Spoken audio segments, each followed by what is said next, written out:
So, after trying to struggle through whatever the fuck that Square Enix/Human Head Studios game was about deaf people, I decided to have my movie pick be another film about deafness, although this one there's a little bit more to it than just that. This is A Silent Voice, an anime film that originally came out in 2016 in Japan. And obviously, of course, it got a dub, that's how we're watching this. And it's the story about a boy who once bullied a deaf girl and is now suffering the consequences of that. And he tries his best to make amends. However, and then he runs into the girl a few years later, and he managed to master the art of Japanese Sign Language. And then they become a couple, don't they? Well, I'll get back to you on that, Joe, because it's like in 5 centimeters per second. A train divides them. I'll just say this, Jova. I wish, whether or not they become a couple, it could go either way. I don't mind. I just wish this movie would commit to whatever it would choose. But I'm getting ahead of myself. Moving on. All right, folks. There are some logos usually, but in order for the sake of having a better time for all of our copies, start right at the black screen right before the flash of light at the center of the screen will appear. The proper start of the movie. Take us away, Dave. All right, then. 3, 2, 1, click. Let me guess. The plot twist is that the final caption, right, as we become a couple, is that this is set in Hiroshima, 1945. There's not really there's not really any big of the light, whatever the hell that means. There's no real big plot twist here. It's, for the most part, it's a straightforward story. So what's I guess I was just joking. So what's the reputation of this movie overall? I never heard about this even when it came out. It was critically acclaimed when it came out on Netflix. It's for my money, it's fine, but it's a bit too melodramatic for my taste. I actually know nothing about this movie, surprisingly.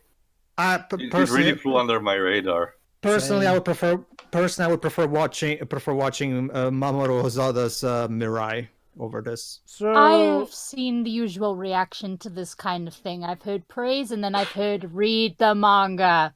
Wait. Read the fucking manga. Oh, so this is based off of a manga? I am not familiar with the manga at all. Neither am I. So Shiroi, the comments to read the manga, are those in the context of like, this sucks but the manga's better, or if you want to get the full context, you need to read the manga? It's the latter. The latter. All right, this movie is from Kyoto Animation, who previously made stuff like Haruhi Suzumiya and K-On! Oh, yeah, I like Haruhi Suzumiya. And the woman who directed this, Naoko something, I forgot her last name. She's Naoko Yamada. That's it. She's already being because of this movie, she's already being promoted as another potential big anime director for the future. Mm-hmm. Anime opening. Well, okay. I'll give the movie this already from the beginning. Like, it has beautiful animation.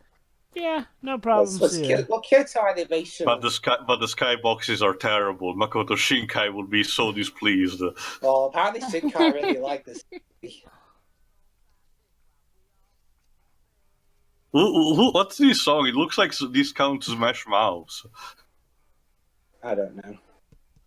I think Japan's really a fan of that kind of music. Also, is this like just for the dub, or is this song in the movie? I have no idea.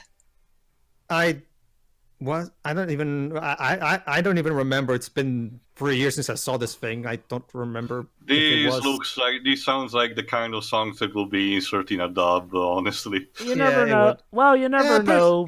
You never know. Sometimes Japan. No, I mean, it's fine, but it has that kind of feeling to me. It reminds me like the Pokemon movies.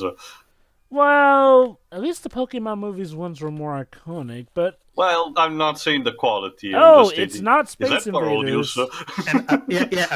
Apparently this takes place in the 90s, I guess, because that video game was 16-bit, so... Okay, what is with this boy's walking animation? He looks coked out of his head.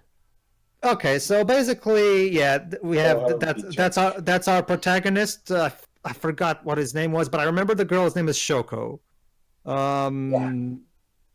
Yeah, she's deaf. Our protagonist looks like a fusion between Deku from My Hero Academia and Ren Actually, it from reminds me Persona a 5. bit more of Bakugo, Jova. He looks like a fusion between the two. I had to put the subtitles True. on. But the subtitles are obviously synced to the Japanese audio, and I noticed a couple of typos. Everyone takes your seats. Did they just get a fan sub on Netflix? So yeah, Hello. she just arrived at the school.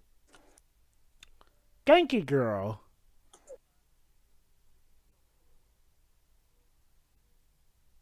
I thought that was a syringe for a second. No, It's a special type of pencil. Yeah.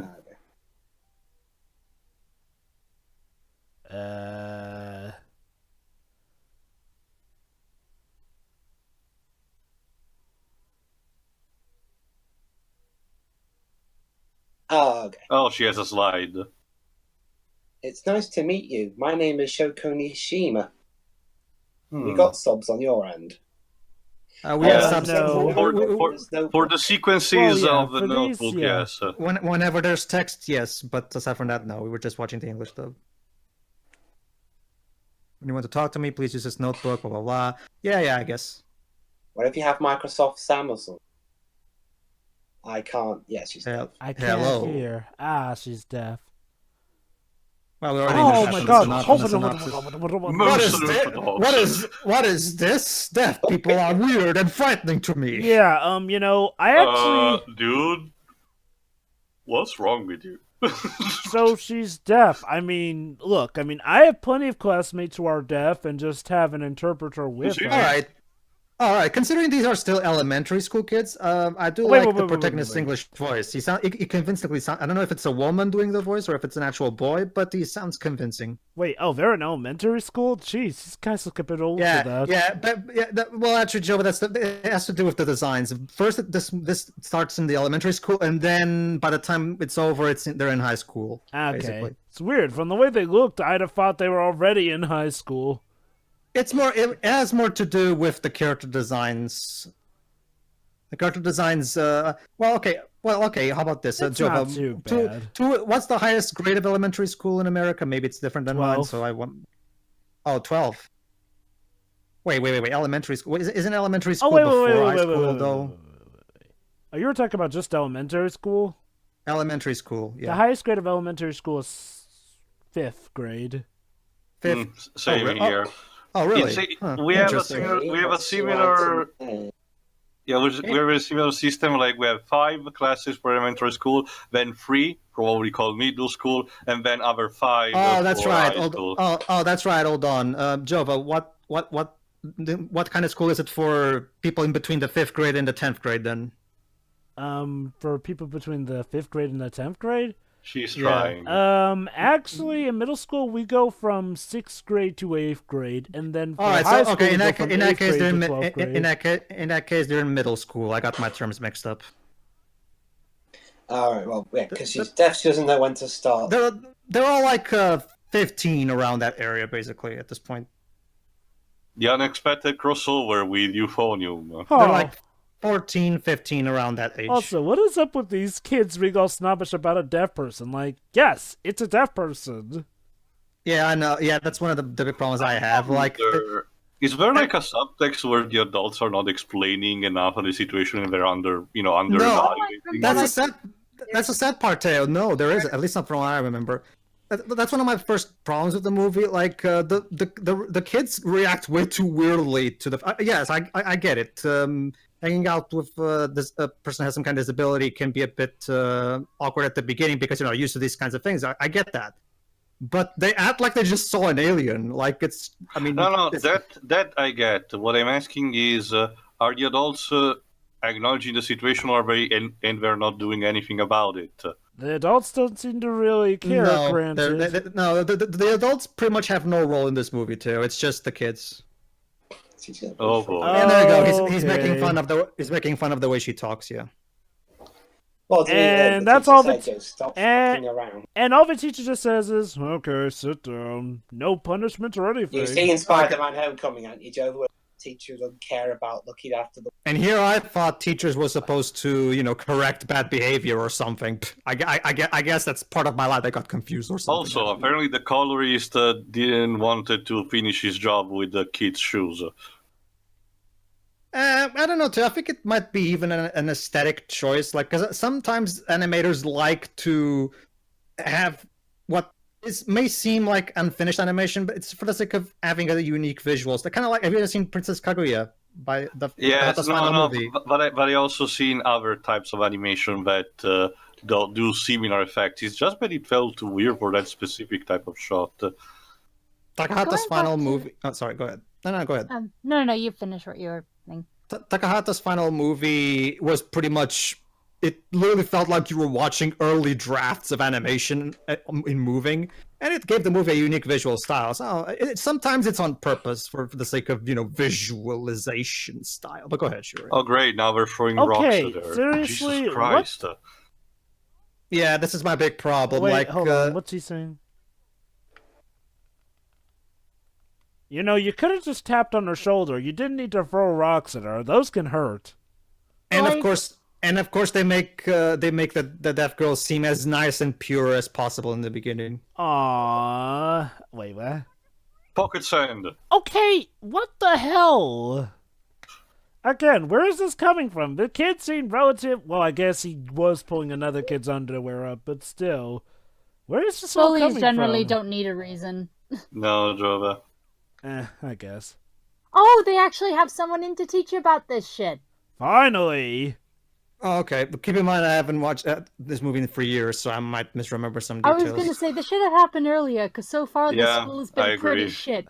I wouldn't be surprised if the mother complained, and that's why this is happening. Like, maybe things work differently in Japan, but as early as, like I said, that's the thing, Shiroi. As far as this movie's concerned, the mother doesn't exist. Okay, like I said, I wonder if there is a subtext that it's not being told directly to us. Okay. I don't know if things work differently in Japan, but like, well, by elementary school, we all knew about, deaf or people with disabilities, so it's weird that... Hold on, Joe, but this is important. Basically... basically, the teacher was all like, okay, can we all try to learn sign language for Shoko's sake? And this girl is the only one who's volunteering so far.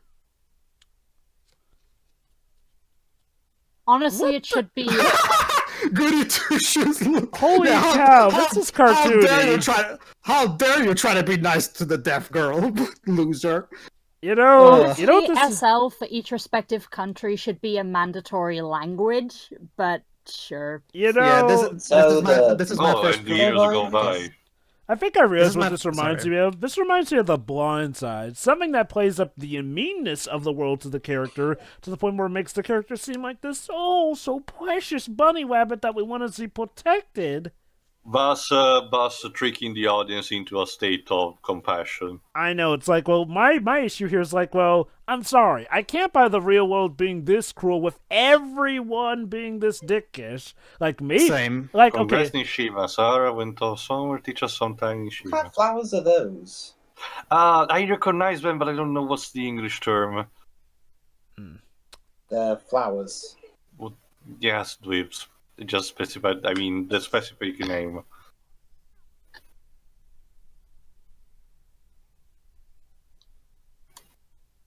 I don't even know what he wrote. Basically he was mocking her. So I need to know. Go fuck yourself.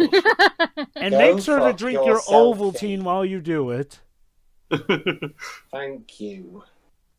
Okay. See how pure and wonderful she is. Oh no, I have a bad feeling. She's one of those girls who was raised on the idea that if a boy hits you, he likes you.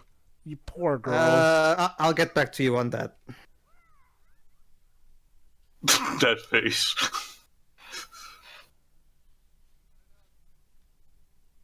Please, don't make my voice more than you should.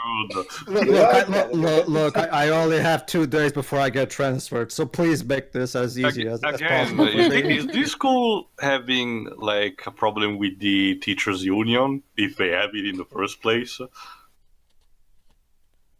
Oh, she has a...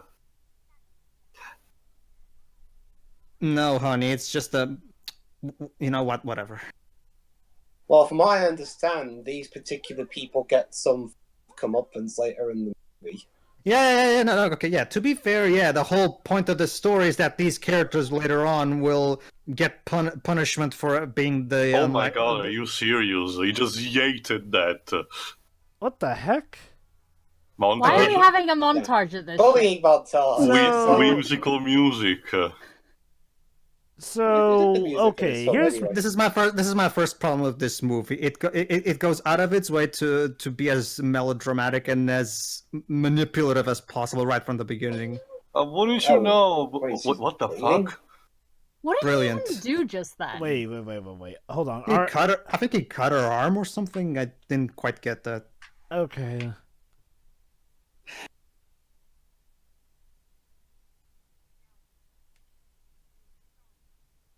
Oh, you're in my God. way, sir. I'm sorry. You're sorry? What? But remember, Dweb, she's the pure, wonderful person, whereas everybody else is so evil.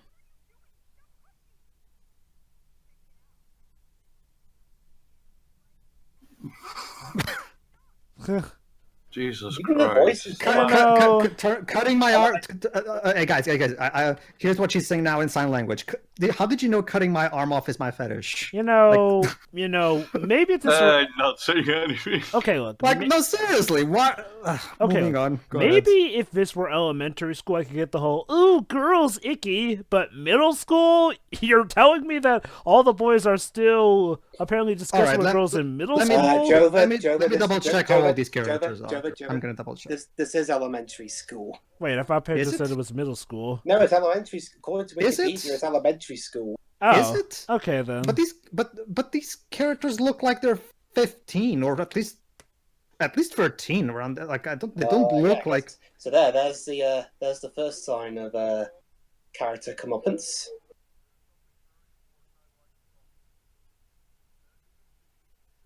This guy sounds like a South Park teacher. Okay. Oh.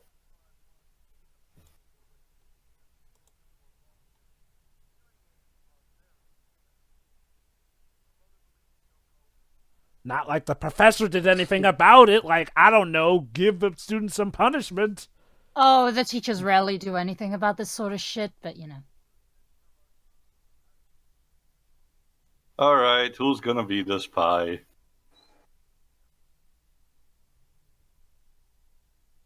Oh, that's his mother, I guess. Yes. Okay, so he feels guilty about it, and he's... Wow. Wow. I have no... What? Don't make me show an emotion! Anyway... The problem is that he raised his voice, but his facial expression did not change. I guess it's like the camera pans away from it just in time to not see what he looks like. Bullies are going to out bullies. It's every man for themselves. Is Kazuki's shtick that he's too lazy to get a shorter, chemise? I'll explain. He's admitted to it, and he's trying to point out the others that did it. But the others have set him up, of course. Yeah. But they're like, no, I didn't do it. It wasn't me. I didn't do nothing. Of course. Those crocodile tears must be amazing. You are a terrible lady. Anyway. I can't find anything about their ages. Like the character design is weird. Unbeknownst to everyone, that girl who just cried and will end up being Luzamine. Of course. Well, yeah, she's got the hair for it. Just as much a pathological liar. Okay, so I'm guessing they're in the 5th grade then. Then again, wait, hold on. I think the book says grade 6. It says something 6. class 6 or something. I think it's like grade 6. So in that case, what are you case, talking about? Figure yourself. I'm sorry. Okay. Maybe it is. Maybe by elementary school they mean Japanese elementary school. Maybe it's different. It ultimately depends on understanding how the Japanese school system works and how it may differ to other countries, if any. Okay, according to Wikipedia, this guy is a teenager. So there you go. I was right all along. He's like 15, basically. Then again, maybe this is a flashback or something. No, it's not. This is in chronological order. It pretty much only goes forward. All right. Let me see. At least I don't remember there being. Oh, wait, hold on. Yep. Okay. Apparently this time we're looking at actually is an elementary school. Fucking confusing. Weird. Yeah, the art style really didn't help, but whatever. Izuku Bank, Mizuho. Anyway, since it's actually pretty damn relevant at this point, I'm just gonna go back to something Pedro said.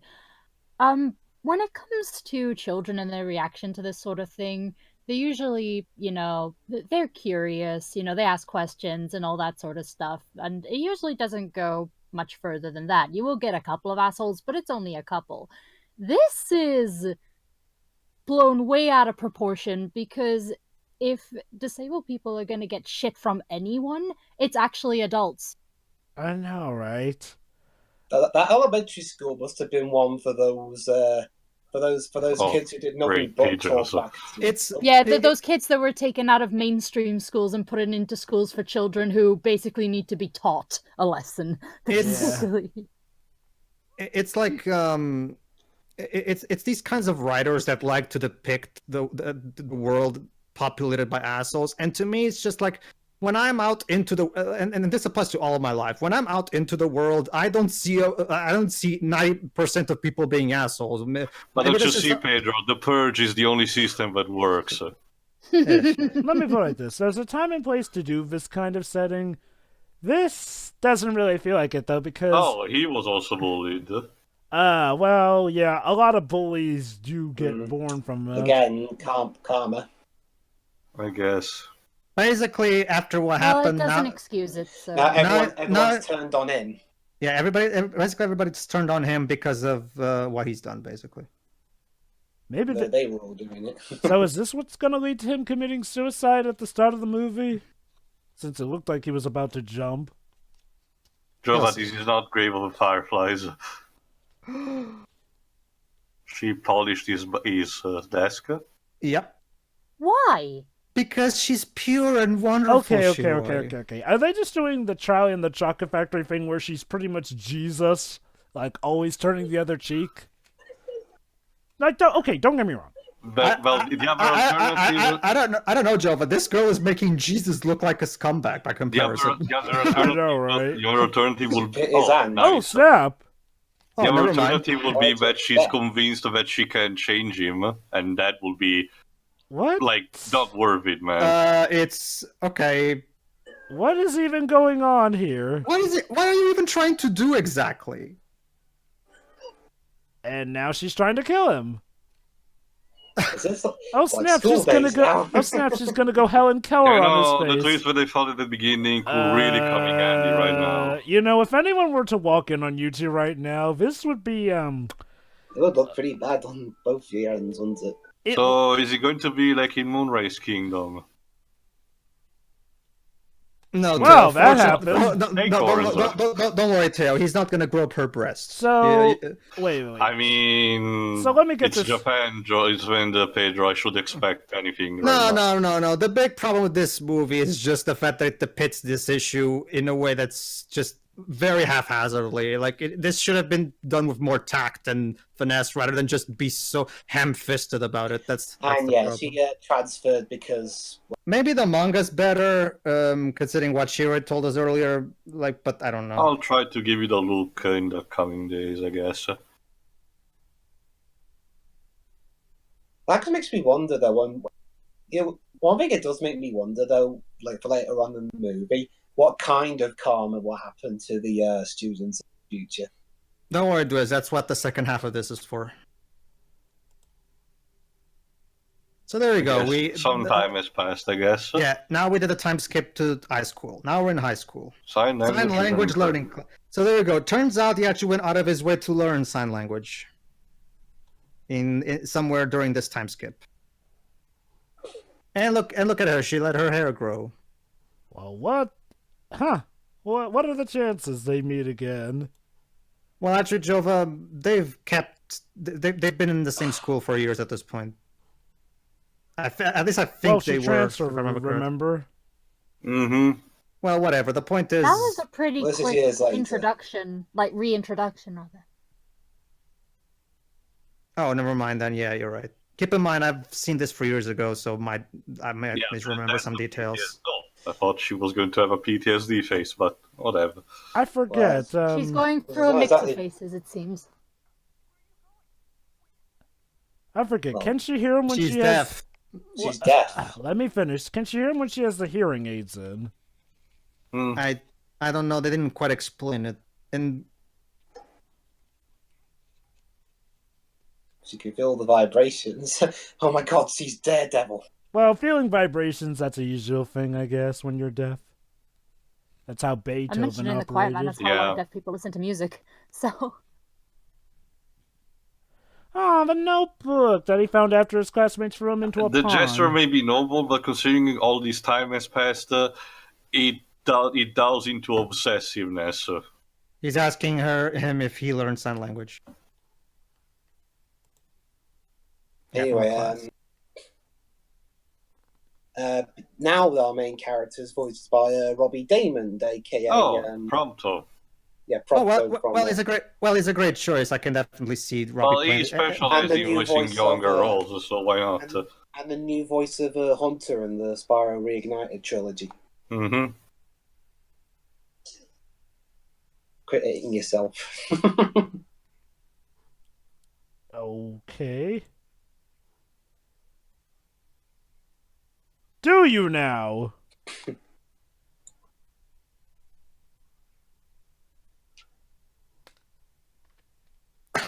Do not shed tears for my death. And we're for gonna I move am on from still that, I guess. here.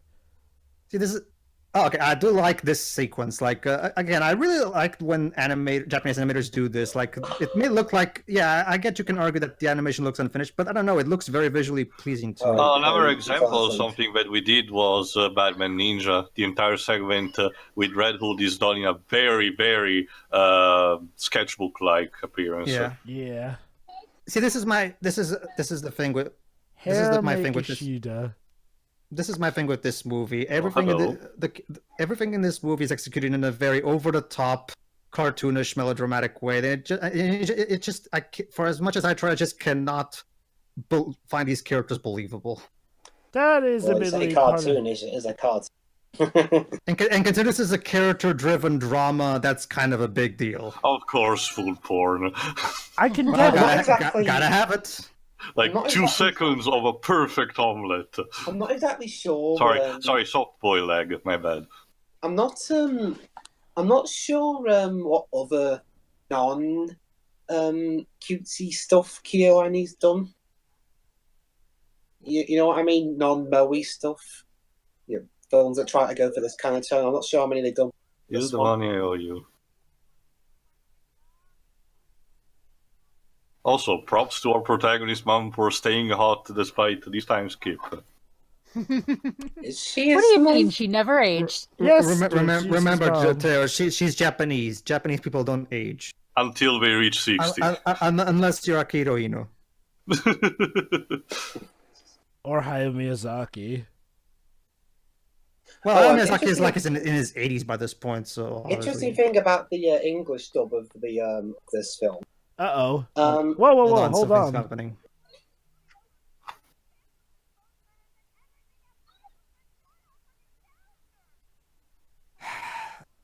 What?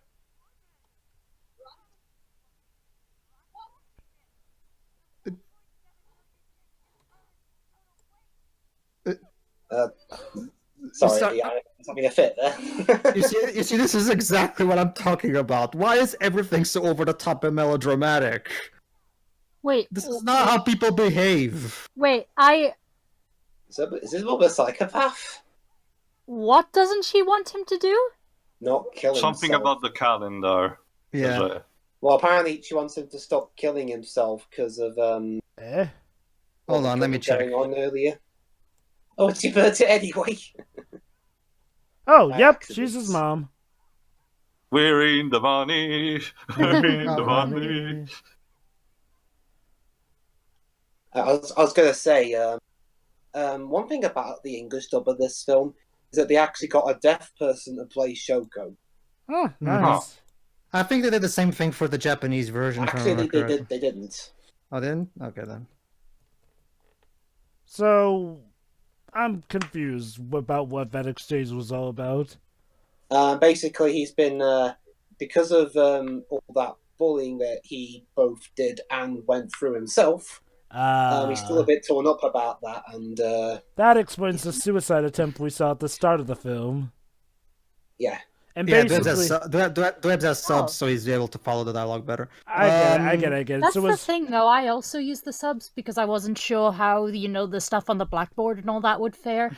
And the subs, I think they're actually the translation of the Japanese version. Yeah, they do not match half the dialogue. That's unfortunately how Netflix works sometimes. But yeah, okay, so from what I can understand, the reason that he had his room cleaned and everything was because he was planning to kill himself, and the only reason that he didn't kill himself yet was because he wanted to leave his mom with enough money so he wouldn't feel guilty upon dying.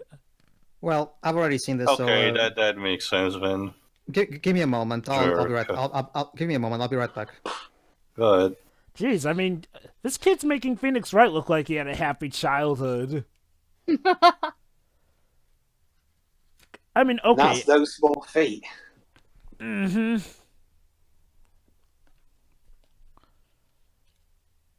So he's kind of zoned out. X's. Yeah, sorry, we couldn't show the faces. Copyright.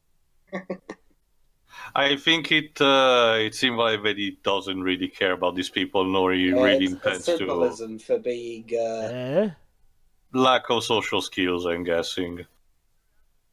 Either that or teacher. Either that or the guy drew the faces wrong and they put an accent on it to show the animator how wrong he was.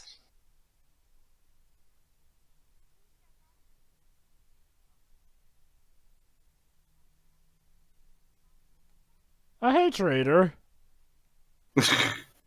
Where's my spinning baton? She really is gonna become Lusamine. Yeah, she just needs to grow her hair 50 feet. Mm-hmm. Alright, I just re-listened to the scene. Basically, she was angry because he tried to kill himself. Yeah. Alright. Okay, so I was right.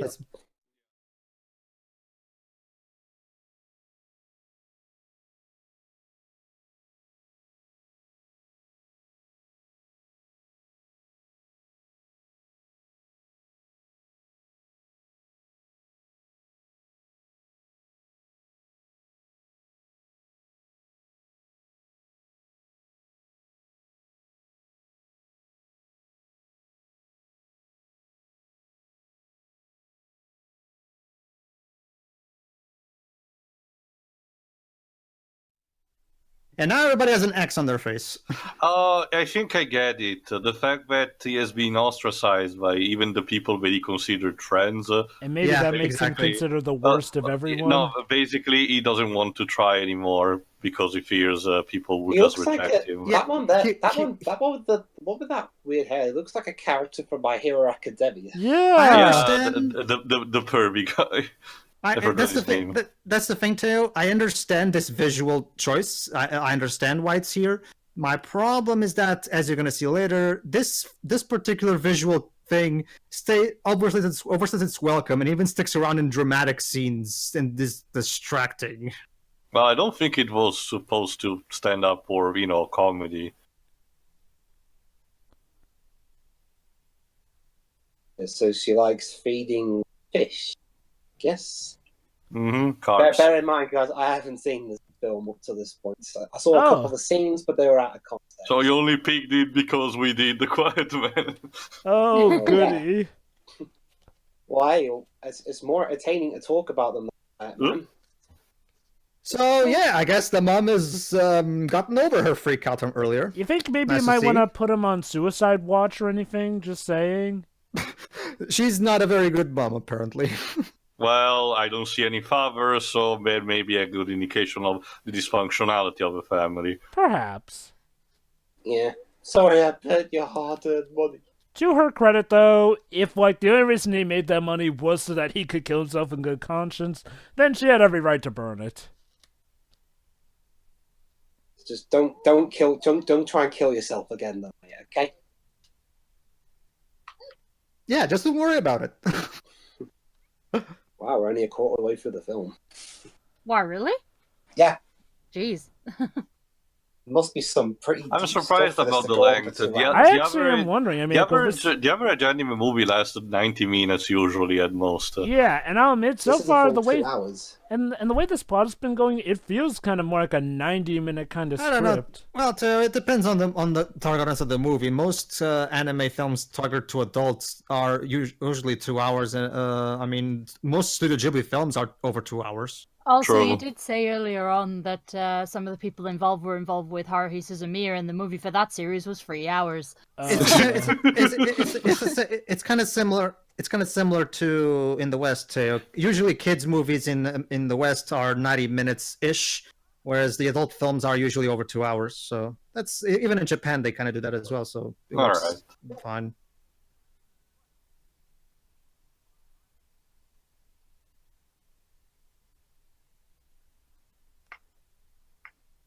Now I don't have to mug this kid for it.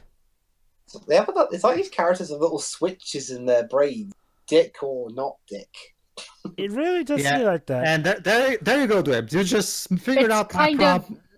of stuck on the former. Like- Is it stated that well, okay, even if it's extremized, it may be... oh, hello, I'm Taro. Bread coupon.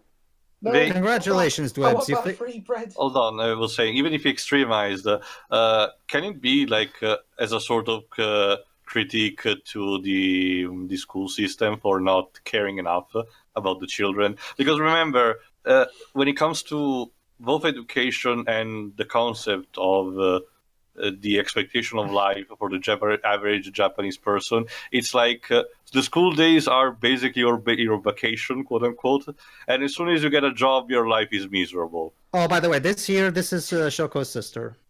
Hello. Who has doubts of his intentions? Gee, I wonder why. Wonder why. So I really wonder if there is like this one supposed message for this movie would be: look at how the school system sucks. Try to improve it. Similar to sadly, tries to do that with the lawyer system. Sadly, Teo, that's not what the movie's going for. It's just as simple as that. Bullying is wrong. That's literally all this movie's trying to. Not get only that, across. if this were focusing more on the schooling system, you'd think that we would have focused a bit more on the professors, but they barely factor into any of all this. Well, But yeah, that Dwebs, also represents carelessness. So. But yeah, Dwebs, that switch comment that you made just earlier. Congratulations, Dwebs. You figured out my main problem with this movie. I mean, Good job. okay. I mean, don't get me wrong. You can make a realm where a lot of people are a-holes, but the thing is, like, well, there needs to be some good context to it, and something that doesn't just be like, oh, we gotta be bad for the sake of just showing people be bad. For drama. Let me check the TV tropes page for this film. Just don't. Well, I wonder if there's anything really to spoil yourself about. Not really. Well, we you haven't pretty much know where this is going. I Really. mean, Well, we haven't really seen the Oh, the other kids and their. there you go. We haven't seen the other bullies in their present selves.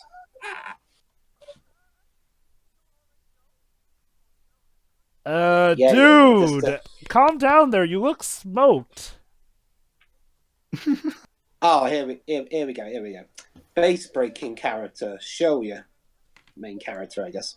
Yeah. According to this, and I quote, "He's not scrappy material, but there are a segment of readers, the manga, who don't sympathize with him well after his immature, horrible bullying of Shoko in elementary school. How much you sympathize with him likely depend on whether you think his actions in the present make up for what he did in the past." Okay, going off of the movie, I mean, it's nice that they gave something of a reason for why he became a bully. Doesn't mean that I sympathize with him or anything. I mean, okay, for the first bit, he was insufferable. Now he seems to have gotten better, and hey, I mean, I guess they didn't wait too long to make him better, so I guess I'm neutral on him. I guess it's just a bit hard for me to care about characters in this world because, like Pedro said, I kind of know how this is going to go. Everyone Fresh was... kitchen, man. Not just that, Jova. Do these characters come across to you as real human beings so far? They're so one-dimensional. I mean, okay, the most realistic one one... of them even looks like an MHA character.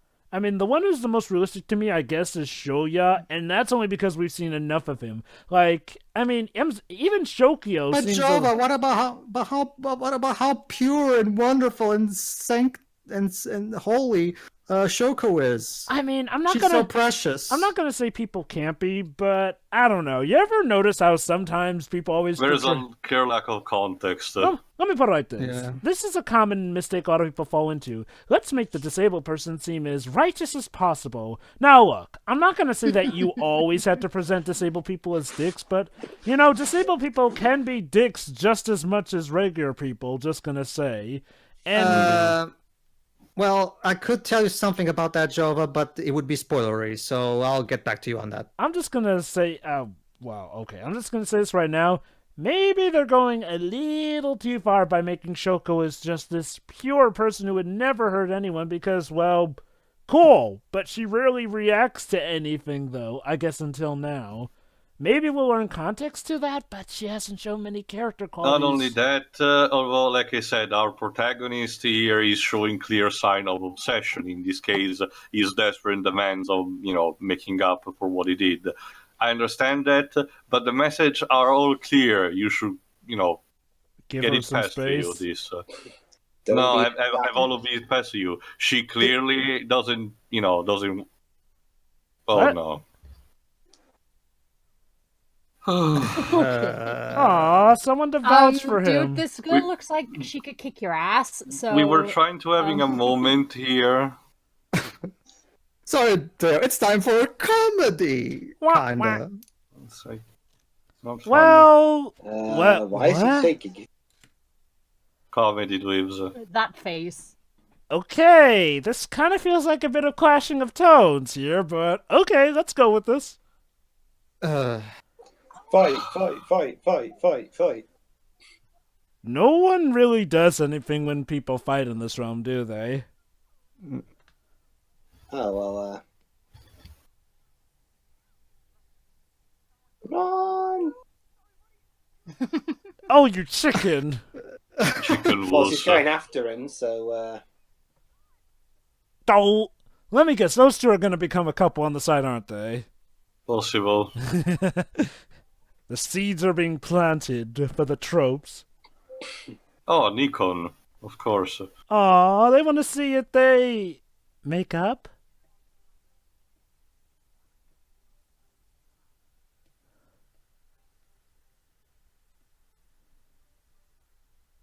My man's got real skills. Wow, ridiculous. there is actual Nikon product placement. It's not like a mock-up bootleg thing. And I'll give them credit, at least they're properly animating Japanese Sign Language, I think. I wouldn't know if they were. There are so many variants of sign languages for language and the type of person that it is difficult to tell. This is a character-driven drama. When you make the characters this cartoonish and simplistic, it completely falls apart. The most important thing about a movie like this, you have to make the characters feel like real people. You have to believe these characters could exist in real life. But I think this movie. Yeah, The thing about this movie is that this movie feels. I think this movie feels like Oscar bait if there were an Oscars for anime. It's not. It's not just you, Pedro, but there is a little bit of funny. People say cartoony in a cartoon. Okay, sure, yeah, fish can eat bread. Yeah. Yeah. People regularly go out to feed them. Weird though. Yeah, Usually fish it's and ducks. yeah.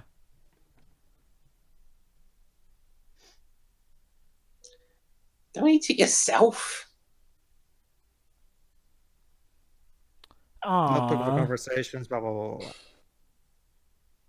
Blah. The ducks.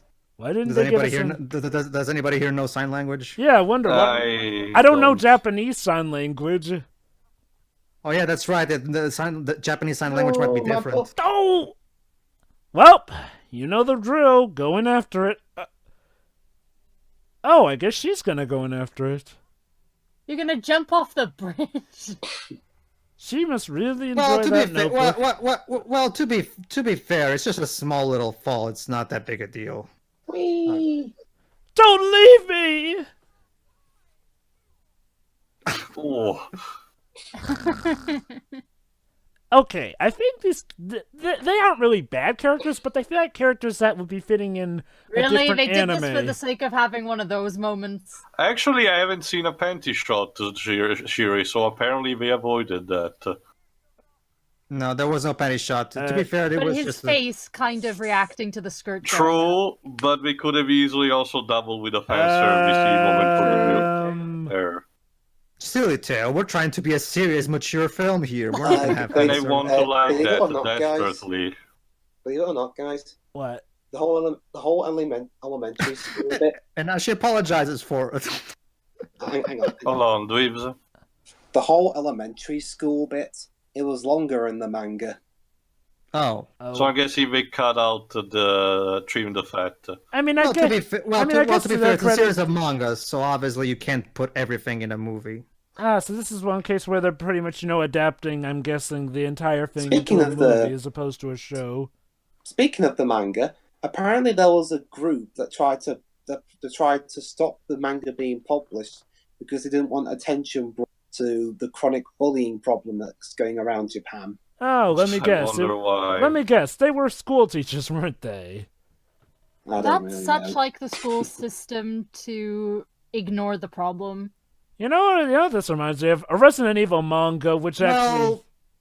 Yes, Well, Jonah? if it helps you, Shiroi, in my country, actually, people don't ignore it. In fact, pretty much every school student in my country at this point is always forced to write assignments on bullying, and they're always taught about it and stuff like that. So technically my country is actually fighting against it. We nice. talk about it, but when it comes to the teachers actually stepping in and doing something, that. Well, Is there any reason we need to see his mom naked? We're only seeing her legs. Dwebs has a point. To be fair, we're only seeing her legs. Come I on. guess, though. Still, I had to she wonder might be why. wearing a skirt. I had to wonder why doesn't she come in with a towel though? Like, I mean, Maybe she my- did. Well. Do we know if she was naked though? Because Like she could be wearing a dress and just asking him to do up the zipper. I guess it was just a weird angle, but okay. Oh, I wonder who it could. Oh, it's a sister. What the heck? Has she been beaten up? no, Well, she got I don't think she was. I don't She's remember her. covered in dirt, so I wonder.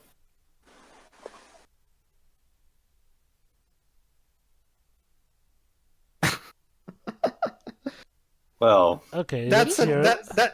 that's such a fair offense F line, Mr. Stalker. Like, Anyway, let's hear what she has keep to in say. mind- Yeah.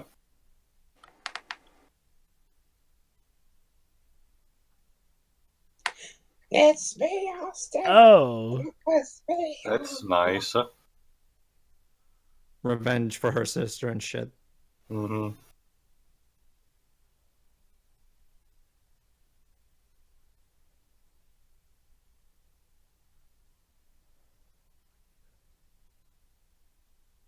Yes, you did. Granted, everyone else should have suffered as well, but you did a lot of the bullying yourself, so yeah. Oh, don't worry, Dwebs. The other assholes will Yeah, also I get know the other also. they also get their comeuppance? kinda, yes, a bit. It's Let complicated. me guess. It's more like they reconcile and admit we were wrong. Basically, yeah. Good job. Actually, from And what now I for some more understand- antics. Actually, it's a bit different. I'll just wait and see. Yeah. Well, keep in mind, Dwebs, it's been 3 years.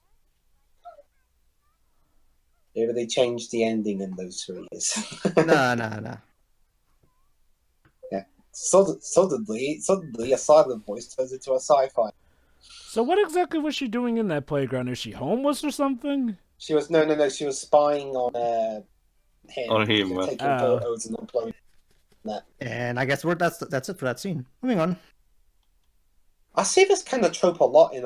Okay, I get that. But why is she sleeping that's over with him? I see this kind of trope a lot in anime movies. Scenes that last like 15 seconds don't really accomplish much. Even the really highly acclaimed ones have that problem. Movie. Again, I'm confused. Okay, so she was at the playground to spy on him, but why is she sleeping over with him now? What? Doesn't she have a home to go back to? Oh, good. She does. I think she does, at least. It's the realistic version of Sergeant. Also a movie, not for nothing. Let's get on with it. Also a movie, not for nothing, but maybe you should have some subtitles explain to us what she was saying there in sign language. Oh, okay. So apparently she got... Yes, I watched My Neighbor Totoro. So apparently the sister got... It was a much better movie. Stinking umbrella. Yeah, I saw Totoro as well. It was a much better movie than this. Okay, I think I get it. So apparently the sister was suspended for the act of posting that picture online. On Twitter, yeah. So Proving I'm guessing once and for all that Twitter is bad for you. You should not use it. So I'm guessing the reason she hasn't come home is because she can't stand the shame of meeting with her parents about it. She and Shoko got in a fight. There you go. That's why. Shoko That's was why probably... the bruises. So that's why she ran away, because Shoko was ashamed of her. And she used her shampoo without permission. Oh no, it's just because she didn't. And there you go. Turns out, Joe, but Shoko is not as pure as we once thought. I guess she was mad at her for how she treated Shoya? Oh my god, Shoko was the origami killer all along. No way! Yeah, Well, don't you see? it is raining pretty heavily. Don't you see, Teo? All that pure heartedness that was just to fool you. I mean, don't get me wrong. Don't get me wrong. That would actually be interesting for a murder plot. The actual murderer was a deaf person. I mean, it's because she wouldn't hear the people she killed. Huh. No. Okay. Well, he never claimed that, but I get where she's coming from. See, this line is so Japanese. There are a lot of situations where this kind of situation gets misinterpreted as someone wanting glory for some reasons. No. Let me guess. Shoko really has feelings for Shoya, and that's why she's treating her sister so badly. And these also rustles her sister Jimmy's.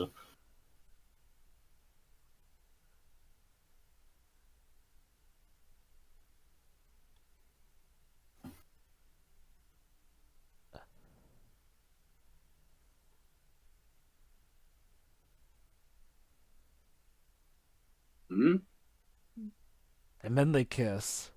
I mean, we're trying to have a moment. Tio, like, this movie would be above that. Besides, you want to use a better joke, and then both got pneumonia. There you go. If the movie's not ruining the moment, it's over. Sorry? Next time, mute, please. It's only a can opening. Exactly. Or is it really that loud through what I'm using at the minute? Yes. Yeah, it was very loud. Oh, she's her younger sister. Well, we knew that already. Remember, that's the thing with she has a sort of a tomboyish personality. Oh. The mother.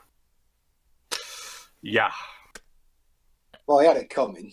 Yeah. Although I think she's holding him responsible for that, but also to the younger sister, I think. Plus, it's not like she can slap everyone else. It's like the short of the slap. So she became a bully herself. Who? The mother, I think. Oh. No, Shoko. No, yeah. No. Did she? I mean... I don't know, maybe? I mean, okay, sure, yeah, she treated her sister like crap, but I guess that's because technically what her sister did was wrong still, and I guess she likes to be kind to everyone. Don't worry, Jova. There's more coming. We still have 1 hour of movie left. Again, you two are so going to become a couple. The writing's on the wall. Yeah, no, actually, Jova, she's an undercover agent. Her plan is to bring that boy back to My Hero Academia where he belongs. Well, that wouldn't surprise me. I'll just say this, Jova. Let's just say this show falls into a similar trap to Eternal Sonata, and that's all I'll say for now. Everything was a dream. God help us. Wait, was that in Eternal Sonata?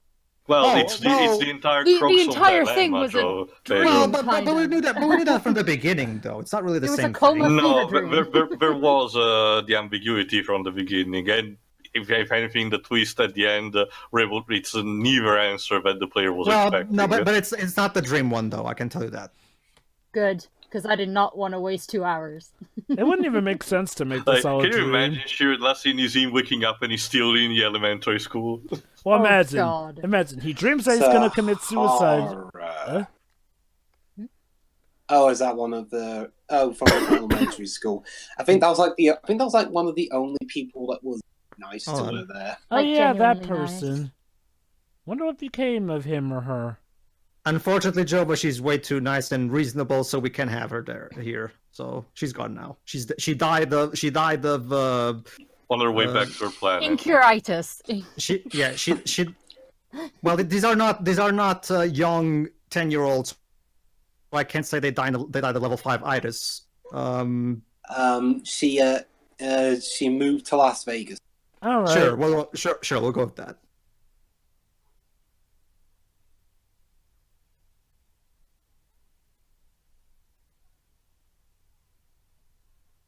Oh, Also, you're Jervis, she can't be Lucille. Her eyes aren't green.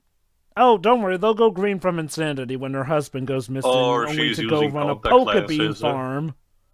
It's about the whole. Okay, allow me.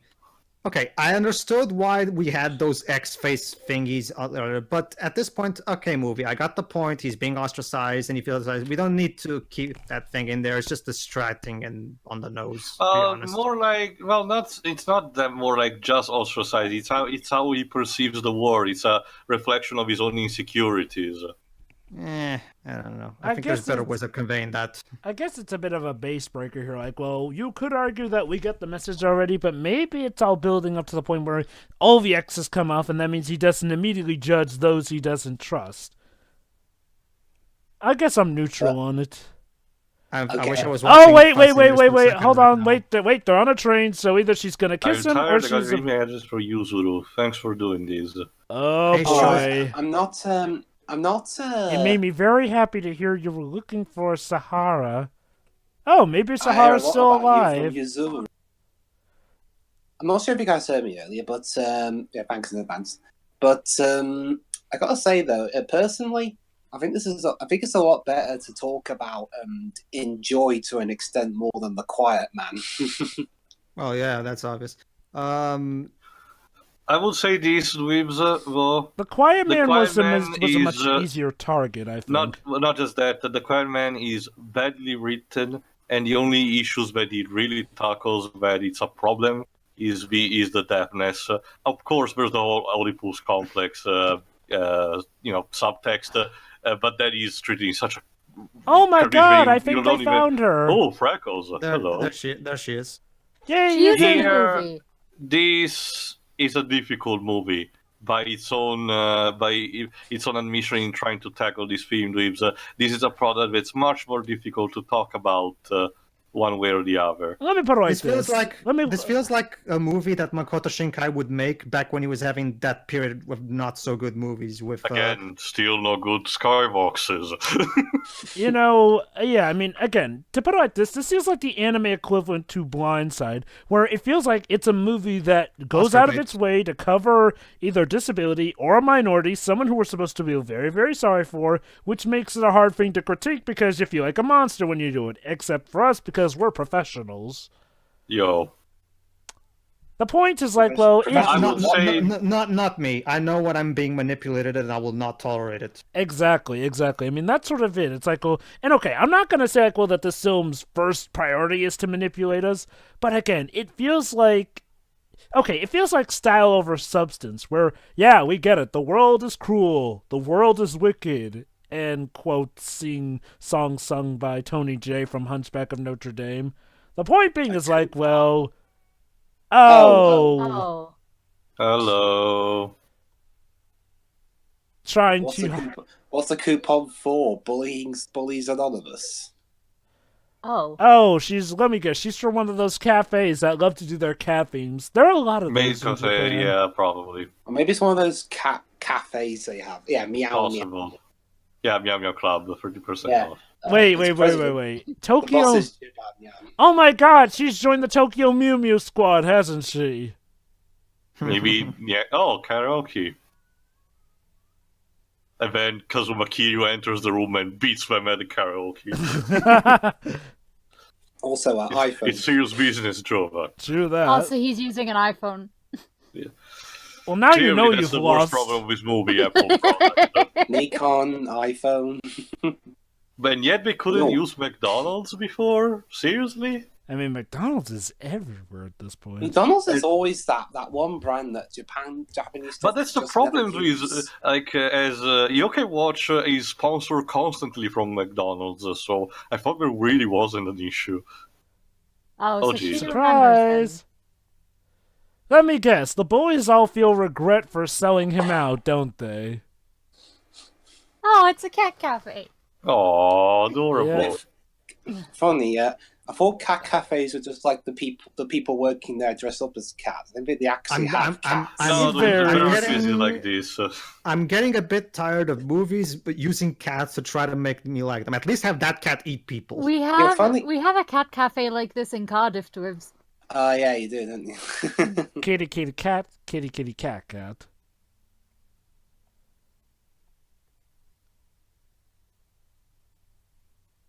Also, she's trying to use the Clark Kent disguise of holding a pair of glasses. Wait, that's the same girl? I wouldn't have been able to tell with those glasses on. I'm sorry to say this, but it Hold seems on. your grandmother is coming down with Oscaritis. Let me guess, her grandmother or her is about to die, so sad scene incoming. Not quite. You'll see.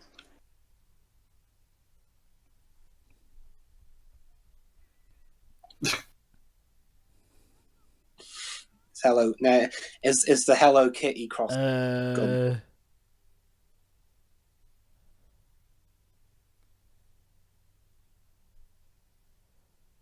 Oh. Okay, who died or who's dying? Yeah, I think I understand that. If before they may have said there was a chance for a year or two may return or at least be more tolerable, now they're saying it's getting worse. Oh, so that's why she had the hearing aids on in the hopes that her hearing would return. I guess. Oh, hey! Excuse me, can you please stand off my bike? Yeah, long time no see. Long time no see. Long time no see! I You mean, know, to be fair, That would be the tragic. movie- That would be tragic, Teo, if I believed Choco was a real person. Also, to be fair, it took the movie this long to say that line. It had plenty of opportunity during the second half. It waited till now. It's fine. Not just that, at this point, before it could have been chalked up as a simple localization errors or quirkiness. Right now, the use of these days with things like this is more intentional. What, the long time no see? Yeah, because other times Zootopia had it. localizers tend to go out of their way to make it sound more presentable. Remember, by all intents and purposes, long time no see, it's a phrase not So he's, originating from the grammar language. Hold on. Sorry. So she tried to apologize, but he ain't believing her.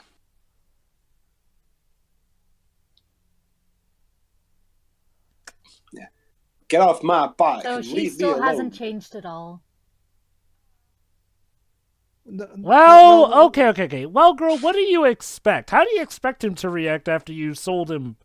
Eh? What a bitch.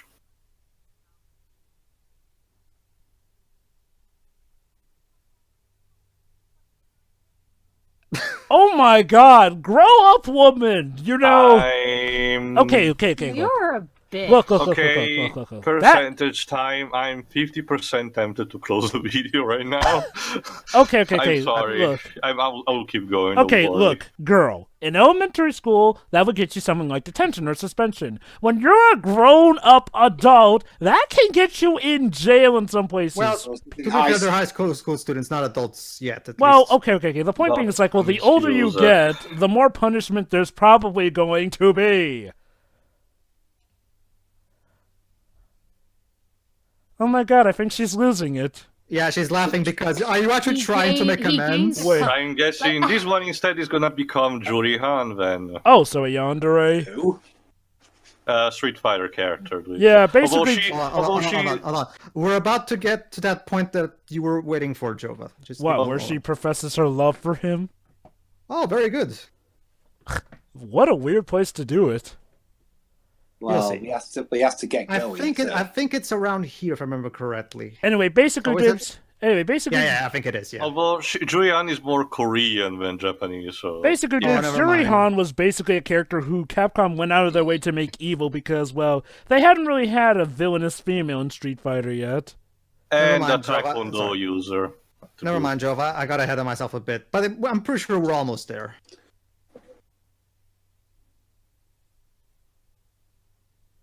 Oh my god! Even with the hairstyle, this reminds me of Euphonium.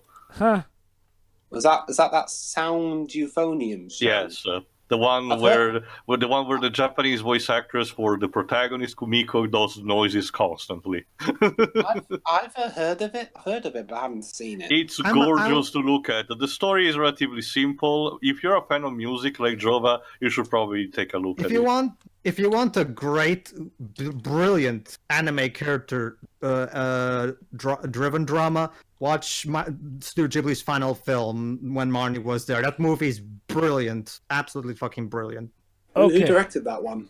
The guy who directed the Secret World of Ariete. He also directed Mary and the Witch's Flower. Okay. Studio Panak. I can definitely get why this movie probably got a lot of praise when it first came out, because yes, this feels like one of those first movies where if you're watching it for your first time... It's not, Job. Hold on, Job, it's now. If I remember correctly, it's this. Alright, I'll listen.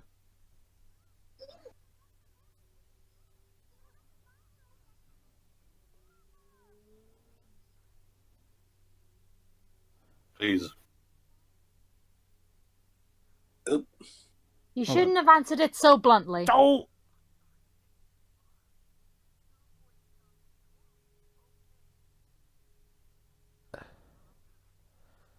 Yeah, you should do that. I think it is, at least. Oh. Yeah. Eh? Listen here. Okay. You're not a pair of human breaks. Say it. Oh. Happy It's birthday? Toblerone. Hold on, Joe, but she'll get to it.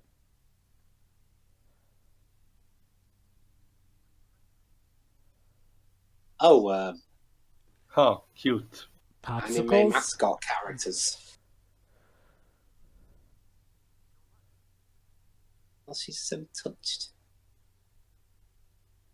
Here you go. You know... Oh. Hold on, Joe.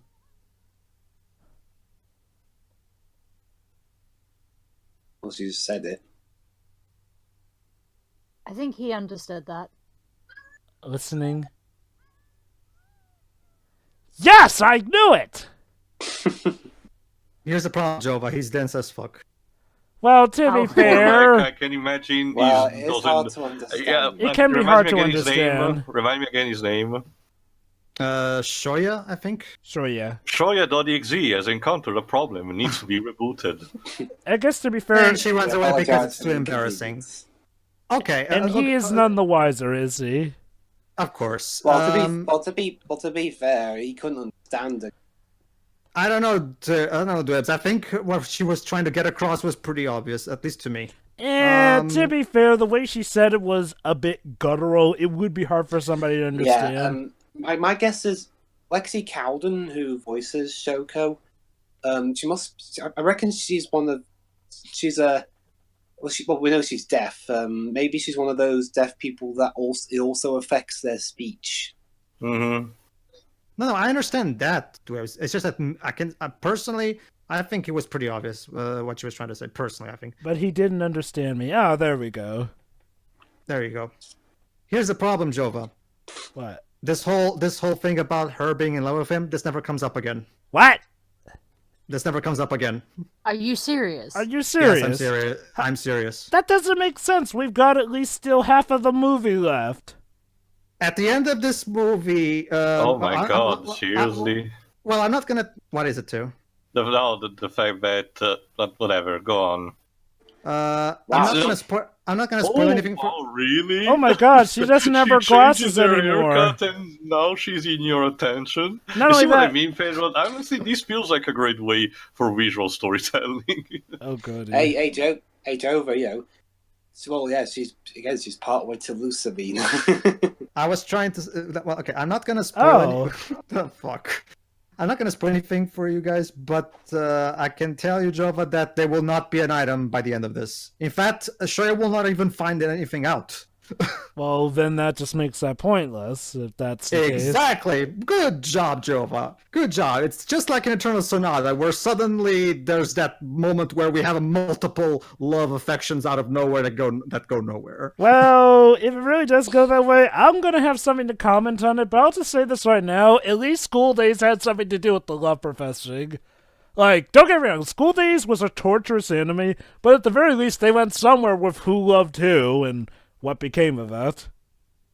It's like this. Okay, you Oh, want wait, to hold have... on. Is she about to explain to him? Oh, wait. She's suggesting that he ask her out, so a date? Oh, never mind. Okay. Maybe Well, they here's the will thing, go like- somewhere with this. Few days. Well, do you Well, want to I- call it this? Well, I can tell I don't remember anything. Maybe I missed that one line the first time. We'll see. Like you said, We'll it's see. been a while since you've seen this. Theme Yeah. park. Well, well, okay. I guess I'll save it for when we finish this. Wait, she wants them all to come. Is this like secretly the next final destination? Uh-oh. Yeah. I Wait. thought you hated her. Wait. Naoko too? The black hair Yeah, girl. no, do and- not- and why now did you he's lie been- about this? And Yeah. now he's visualizing her with the X, so that makes sense. Yeah, with her it makes sense. He trusted her at first, but now obviously doesn't.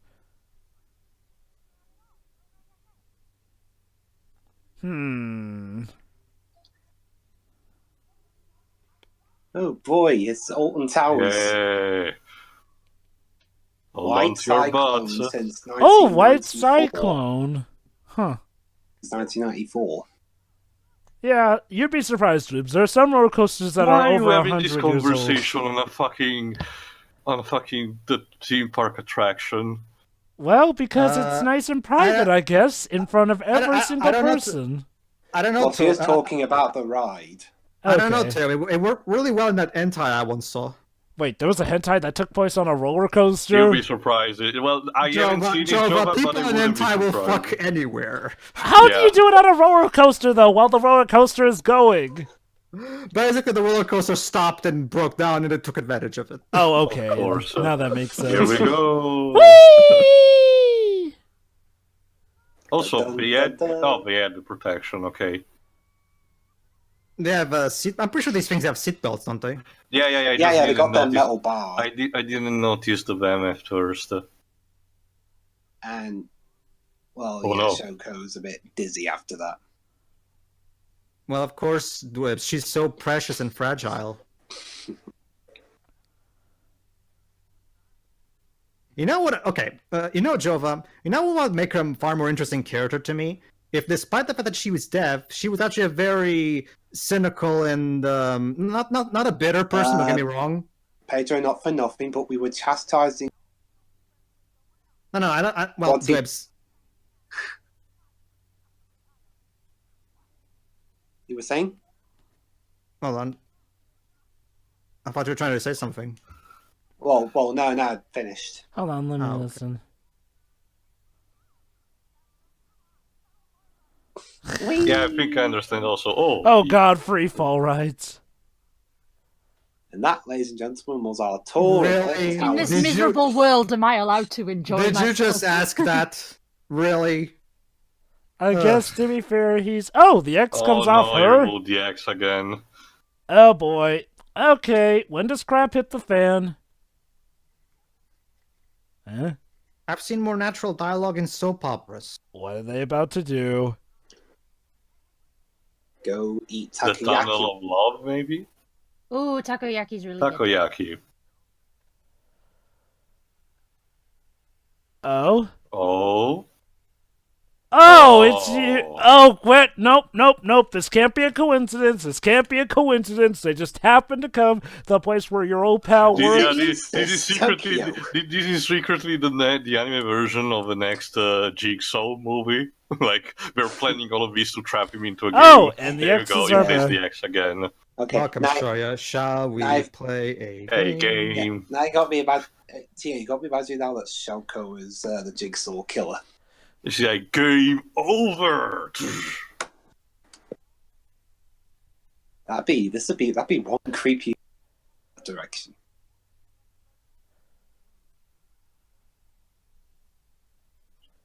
Anyway, what I was trying to say to is, wouldn't it be so much cooler if instead of being pure and kindred Shoko, while not a bad person, she would call people out on their bullcrap whenever they're mean to her? Wouldn't I mean, okay.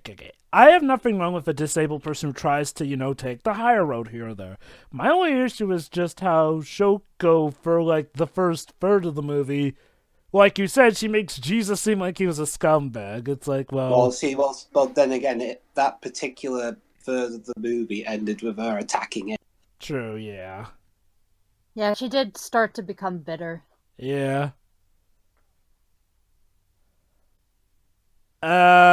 Please do not resort to murder. Oh, are we about She's gonna be an incredibly efficient serial killer one day. She is. Wow, she really... Potential yandere. I wonder, was Jurihan her mother? We haven't seen who her mother was.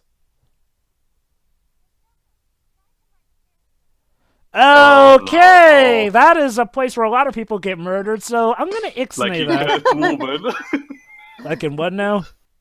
You remember, Jova, that scene in Catwoman where the kids, the Ferris wheel starts malfunctioning like 50 at the same time, 50 things different. Oh boy. Alright, I'm gonna watch out for her. Tries to commit murder, call 911. Considering it's slow, I'm guessing like she's gonna beat her up as soon as they're not, okay. Oh. Huh. Surprising, she didn't do anything bad. I was a bit worried. I thought it was good to try. In that case, I'm imagining instead psychological warfare, like they're slowly separating the two. There's a video about the Ferris wheel, actually. Oh? What? Oh.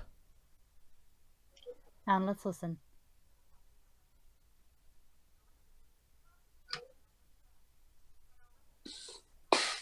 Is she holding the camera while this is going on? Back in elementary school.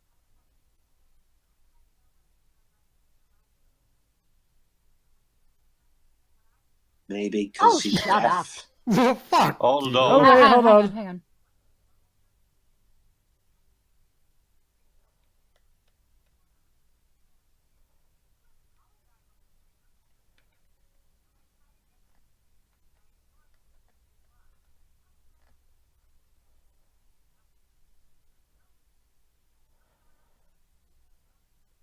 So she did with everyone.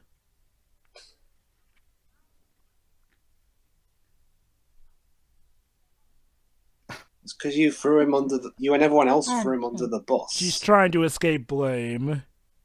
And pin it on him. Again.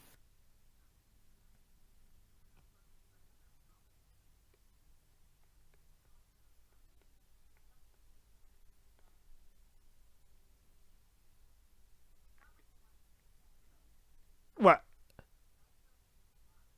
Thank you. No. Yeah, let's have a pact of hatred. How mean-spirited of your movie.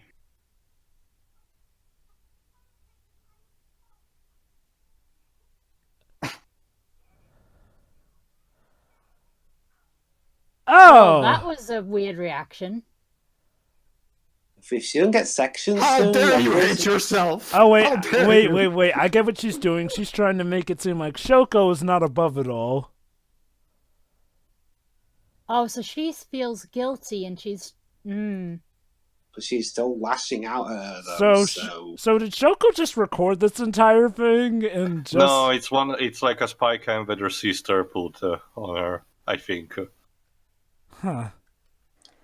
But seriously, what I mean, Dwibs, is that she's trying to get Shoko to retaliate so she doesn't feel like it was entirely her fault. Okay. But I swear, if that other girl don't get sectioned soon, she's gonna kill. Yeah. I will say this, though. It is an interesting thing, though, seeing that maybe the other bullies don't get scot-free and that they have some guilt to live with. That's interesting.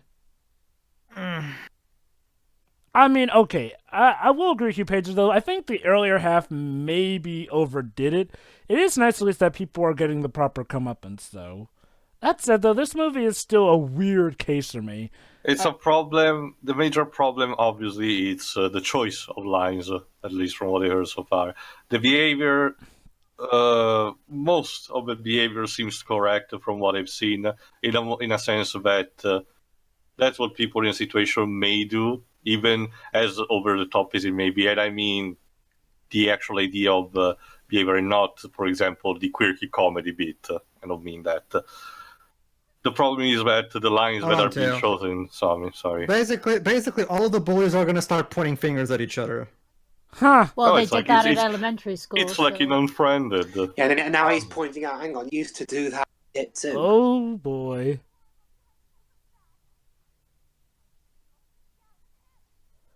Oh, you're gonna try and do the crocodile tears routine again, aren't you?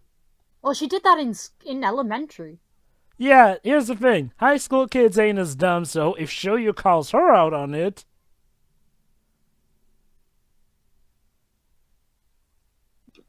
Well, those lies were so sickening. Was this Pedro's reaction to the movie afterwards? No, I didn't. I mean, no, don't worry. I mean, it's not that bad. It's just, it feels like Oscar bait at sometimes, which is a shame. That's basically what this movie is. Okay. Hold on. Let me finish. It's a shame because at times this movie does feel like it is legit trying to tell a good story, unlike The Blind Side.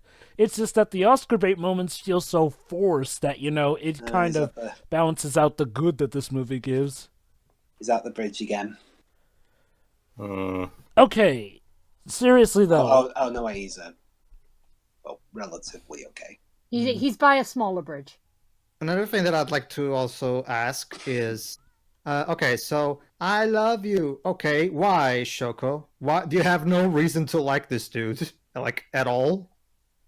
Like, it's wonderful how people don't need to have relationships and common interests. As long as they're both attractive, true love will shine through.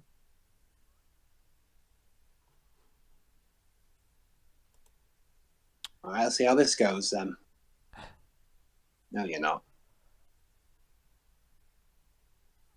See, she's still not accepting full responsibility. Okay. You're all inherently shitty people. Okay, now should be the time that somebody calls someone out for all this.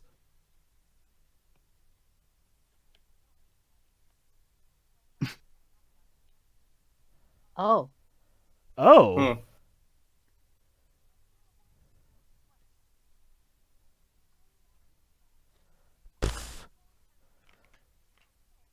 Bull to the crap. Uh-oh. You're all boring people. Oh my god, Tio, I think you're right. She is going to become the jury Han here. Holy cow. Someone get that girl committed. I mean, for once, I'm siding with her, if only because she's calling out Maki on this, but holy cow. She's gonna be the new Harley Quinn. I'd love to see. I don't know. Even Harley Quinn seemed to realize sooner when she did wrong stuff. Oh, guys, I'd love to see a sequel. What happens afterwards? They go completely psychopathic and implying they aren't already there.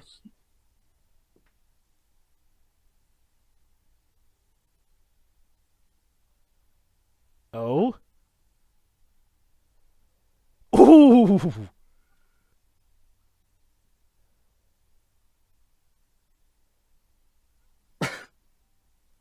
Yeah, shut up.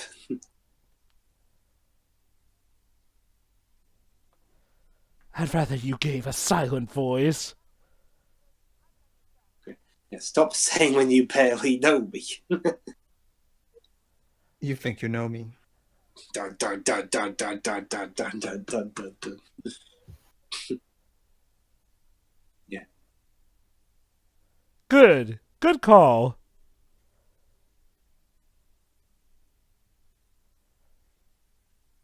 Yeah. Basically, he was like, "You all suck. Go away."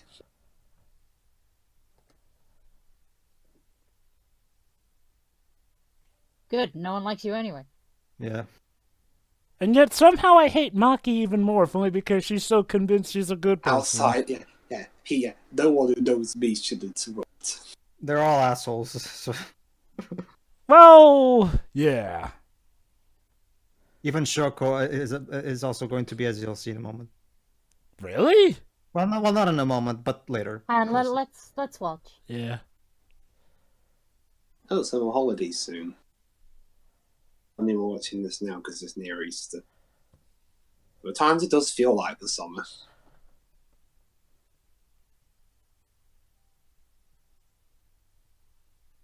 Honey, this relationship is bad for you. You need to find a better love interest. I mean, to be fair, he's... Are you faring between the two? Okay. To be fair to Shuya, he has actually been trying to clean stuff up, and he's actually been the only one of the group who's actually done a productive step here. So I can see why she's forgiven him. The grandmother. Or aunt, whatever she is. That's fine, Jova, but I still don't see any reason for why she loves him. She has no reason to. Yeah, well, the whole... I don't know if it's something that started before, but considering what we know about her, that she said also about her hating herself, it's possible that she finds in Imrao a kindred spirit. That is a possibility, and they have gotten to know each other. Like, if I'll give this movie one thing, at the very least, it has developed the relationship between Shoya and Shoko, at least enough to the point where I can see how she developed a crush on him. Okay, so yeah, this woman's her grandmother. Where are their parents? Oh, right, we've seen the mother.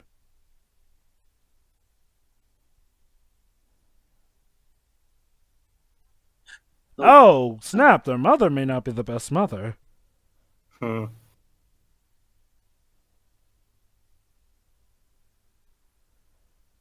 best mom so far is the hairdresser. Yeah, Shoya's mom. Heck, she burned the kid's money just to keep him from committing suicide. That at least shows some dedication. Oh, dead bird. She's older.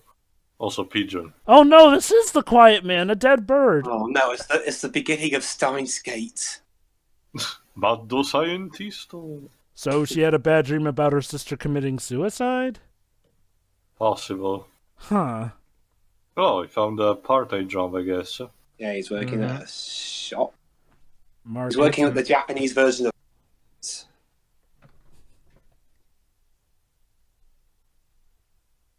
Basically, is that the only food you eat? Probably to feed the fish and birds.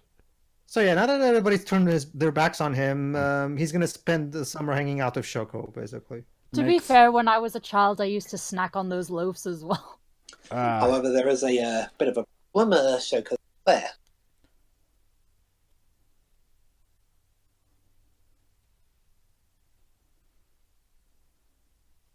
Depends. That's right. Yeah, that's just right. Oh. Oh? Uh-oh.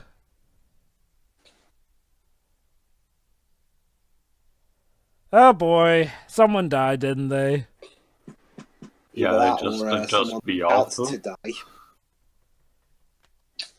Alright, who died? I'm gonna... Oh, hello.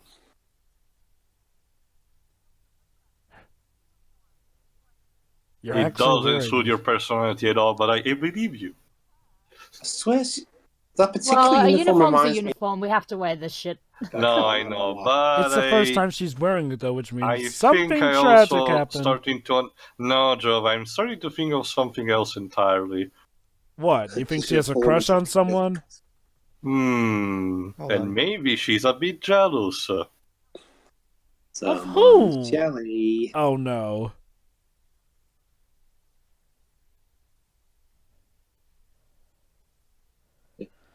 It's got nothing Oh, to do. wait, hold on. Piss off. Baka.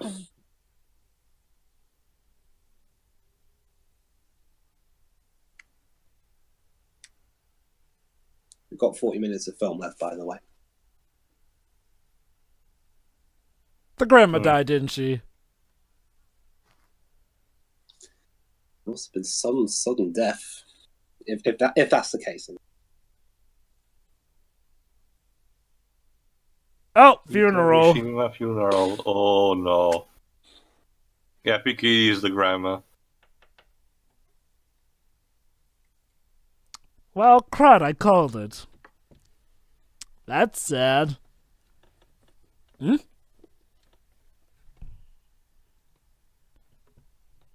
What? Truth is Fly. And we cut off on that scene. Okay. Well, Yeah, it actually, was the grandmother. the grandma died. Man, that was sudden. That's another thing. This movie's Didn't full let of. me find her in it, and now she's dead. That's another thing, by the way. This movie's so full of sudden cuts. That I was see the, a lot of anime films.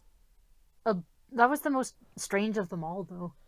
So let me guess. The reason that she's wearing her uniform is now she's actually going to take her studies seriously? Possible, considering now their mothers will have to, keep them in check, and apparently she's not having a good relationship with her, parental bonding and everything. Seems like it. Oh, speaking of which... I like butterflies. Hello, my name is Jesus. What's your name? Just please don't go where I can't follow. Stop now. Come Dear back. Nishima, do you want I to? love you. I love you for some reason, guy who beat the crap out of me. Oh, okay, to be fair, that was years ago, and he is kind of made up for that. I mean, if there's one relationship I can buy, it's the relationship between these two. How ironic. I mean, Lorne... Well, I mean, he said relationship, like, not necessarily a couple, but the friendship at least. Yeah. And as for the whole I love you thing, well, I can see a middle schooler do it. I mean, a high schooler, I guess, doing that. True, yeah, hormones. Okay, I will agree, though. It is a bit weird that they never bring it up again, though. Interesting modern art. So what, are they on the countryside or something to help her heal after her grandmother died?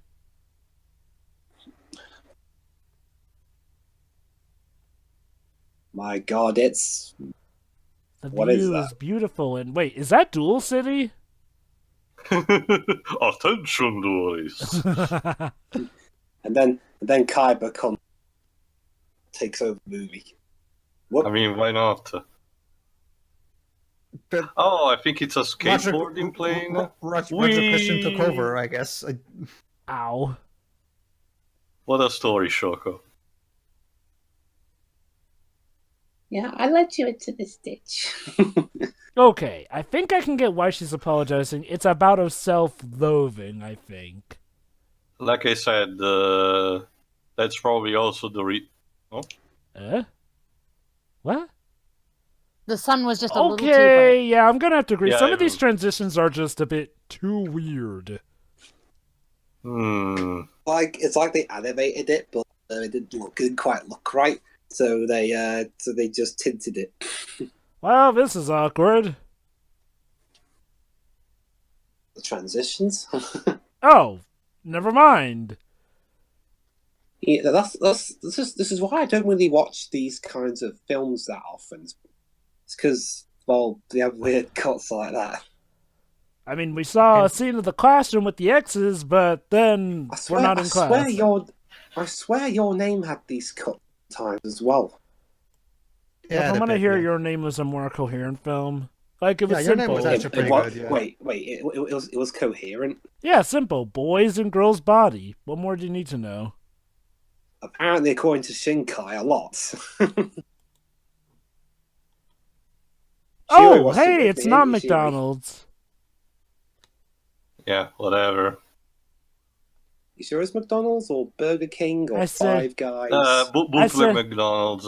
That's what I said. It's not... Wait. Oh, yeah. There was also one of those in Inuyasha. It's quote-unquote not McDonald's. Like, the cup even has a similar design to it. Birthday party. Yeah, they're making a birthday cake for their mum. Oh boy, I'm trying to sure impress she's her. gonna love But, it so much. but he's a bit hesitant because the last time he met her... She's left him with the force of 1,000 suns. Oh no, here she comes. Hello?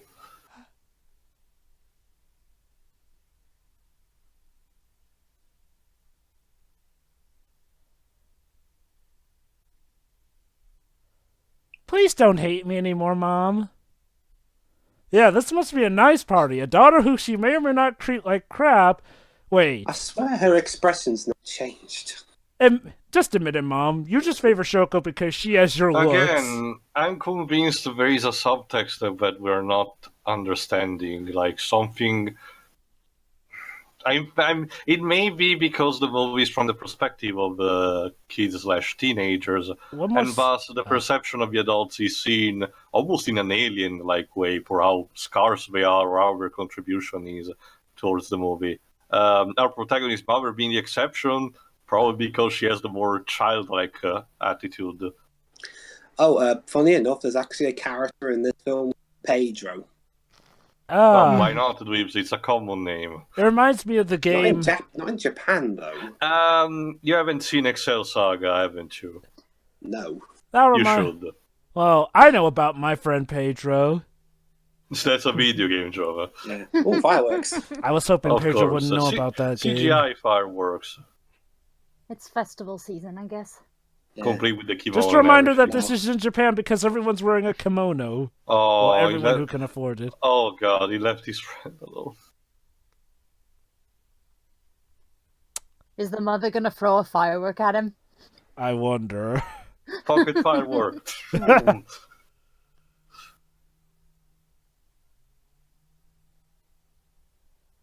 Yeah, that just leaves Zulu to... Oh, yep, here we go. Nash is gonna kill him. Those sandals they wear must be really uncomfortable. So, you come here often? What am I saying? Of course you come here often, at least once a year, probably. Your mom. Yeah, expressions. Even he's pointing it out. You know, that would be the perfect sequel to your name. Your mom. When a joke goes too far. I thought I was just going to say the 22nd of February. Like, yeah. Every year? Get out. Wait, okay, now she's 18. Age. Oh, and sparks are flying. I think I may sense a romance. Jova ships it. Oh, Chivalry, like the movie didn't. True.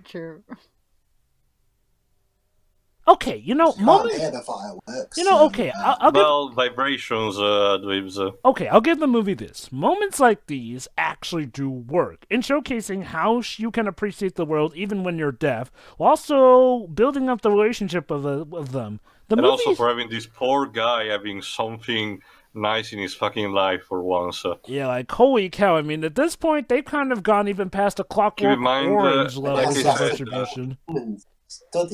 Like I said, it's not for a justification for his childhood action, but at the same time, I honestly think the plate of the karma retribution seems to be a bit too unbalanced. You don't say. Now she has to go. Her planet... I'll just assume that your mother will be able to find you in this crowd. Like her mum cares. We'll just have Layton find her and bring her to her mother. Which Layton? Yeah. Well, remember there was his fucking miracle mask with Bunny. Ah, yeah. World's most hopeless mum. Nishima.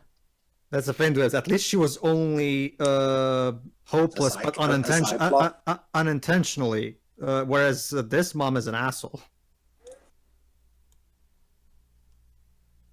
She can't hear you, dipshit. Also, Nikon. Yeah, that's another thing. Good one, Shiroi. Why does he keep doing this? You know she's deaf, you moron. I guess he wants to try and treat her like a real person, and she's about to jump, isn't she? Oh, hang on, something's wrong here. Get it? Now she's going to commit suicide, just like he did. No. I knew it. That dream sequence was foreshadowing it. Don't do it!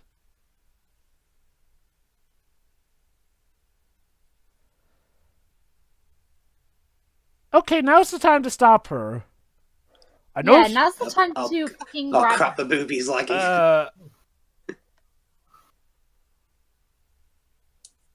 Ow. It looked like it was lagging for a second. It's intentional. Time flashes before his eyes.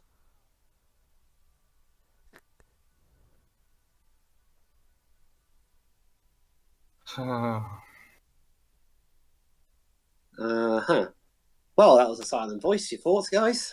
I wish that Actually- movie was over. Wait, what? Actually, Liz, believe it or not, she doesn't Oh, whew! Thank goodness. Oh, Okay, Yeah, but they both die? that would be quite a way to go. There is an upcoming movie, I think it's Korean one, where it deals with, I think both of them dying. Wait. No, What? I mean two lovers dying for Oh, a situation like this. Oh. I think his life is flashing before his eyes. No, he is vowing for the sake of Yeah, he he's will try making to vows improve to- himself. Aww. Only now. I mean, he's kind it's of a Never, pretty already... dire never. situation. Sometimes it takes something quite drastic to actually get true to someone. Yeah.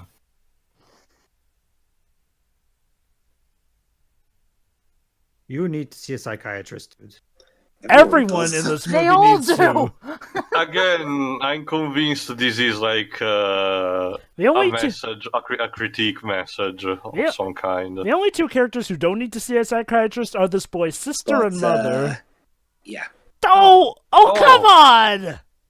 Oh, He must have horrible balance. And now he dies? That was a terrible, terrible analogy right there. what the? Balance. The egg? Really? What? What was up with the egg? I don't get it. And he hit the. Oh, thank God there was water. Okay, it's fine. Yeah, but hitting from that height and that speed, hitting water is all that much better than hitting. Oh, snap, he's bleeding. Well, It's still a little better than the ground. Yeah. God damn it! Kyoto was shining their torch.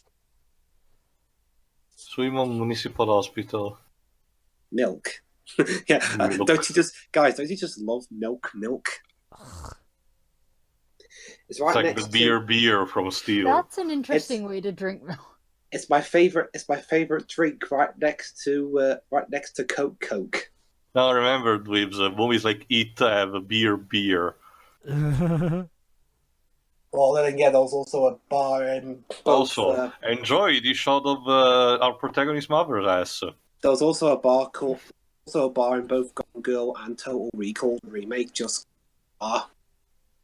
Also, he's doing better. They moved him to the ICU. That sentence does not make sense. I get the feeling she's either in denial or there may be a script malfunction here. Oh.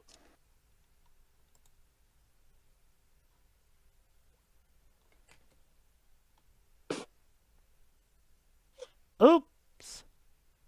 Yeah, it turns out your son wasn't trying to kill himself. He was actually trying to save someone else. but he had horrible balance. Is that what the egg was really for? Sure, what was the egg for? Is there a meme with eggs I don't know about? I don't know. Sure. Oh yeah, and Oh. now we got Psycho Bitch again. Complete with Cabedon.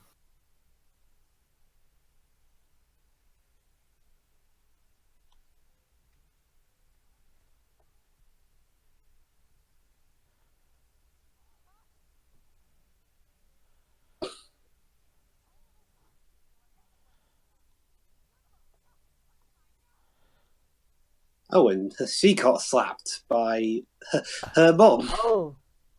Thank you. Cat fight, I guess. I don't. You And the can't movie keep be your kid over. in line. Don't have kids to be. This. Oh boy. Also, excuse me, keep your kid in line. Lady, you're the one who's out of line. one is in desperate need of a psychiatrist. The other one, Probably I think both of them need to see that psychiatrist. Again, like I said. Well, for the adult, considering again he's trying for the Japanese lifestyle, I'm probably guessing some days off work. The tales that I heard. Hold on, too. Oh, sorry.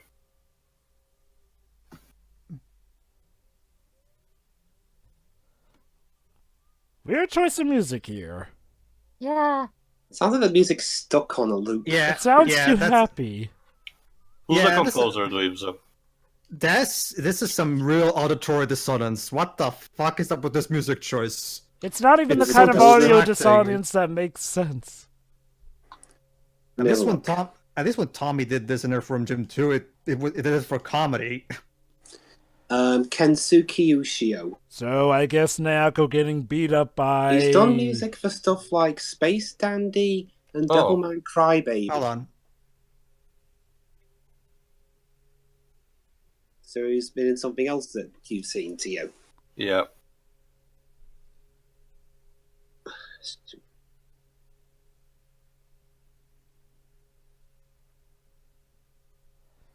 Well, I'd say it's about time for that boy to wake up from his coma. I hope. Or maybe he never will wake up from his coma. It's like the Book of Joe, Henry. he fell from a 5-story building. So what, you think he's never gonna wake up from that coma then? Maybe. Oh. It'll probably be a while though. Don't worry, Dwebs. Remember, this is a movie coma where he conveniently will wake up when the plot requires him to. Yeah, it's like in those Screen Rant videos where The heck?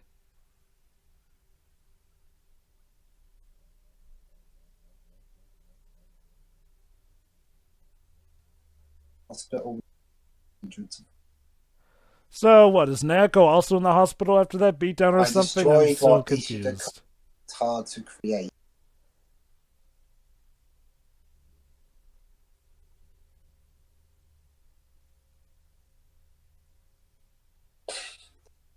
Okay, I get that notepads are easier, but what about like typing it or something? They don't have a phone on them per se. Besides, you don't always carry a computer Also, around. Dweebs, maybe this is a way that she's comfortable with. Mm-hmm. I want to restore what I destroyed. If I want to say There something, you go. maybe... That's the movie foreshadowing you what she's gonna say later. Go ahead, too. The movie should have developed a bit more also the figure of a best friend, in a sense, remove more of a stupid comedy and develop the fact that he's grateful of the fact that our protagonist managed to... She finally admits that she did something wrong.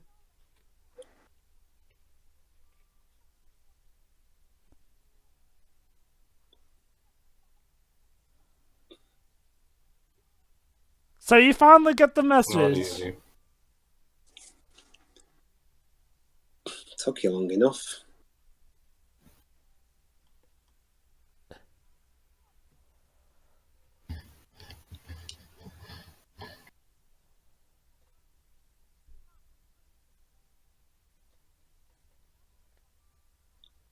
If he wakes up from his coma, Can't bear to look at him.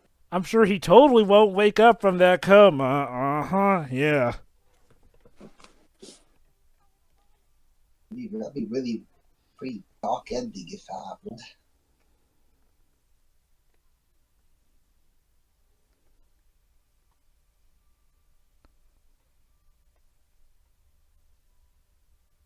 Ray is the psycho again. No, let's leave her out. Let's leave her alone and just... My next movie pick will definitely be when Marnie is there, just so I can showcase the other extreme of these things. So, oh my god, how many days you gonna do this, girl? So, Pedro, curious, which extreme is this compared to the extreme of that other pick you've got in mind? When Marnie was there, the final Studio Ghibli film, and it's one of their very best. So, okay, so you say it does a different extreme? It's a realistic, character-driven drama, much like this one. Okay.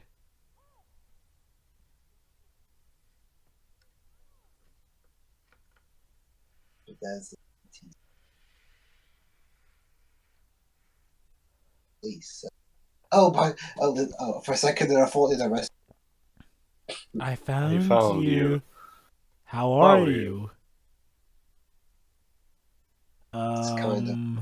It's kind of awkward. Ha ha ha ha ha. No. I'm thinking about dying.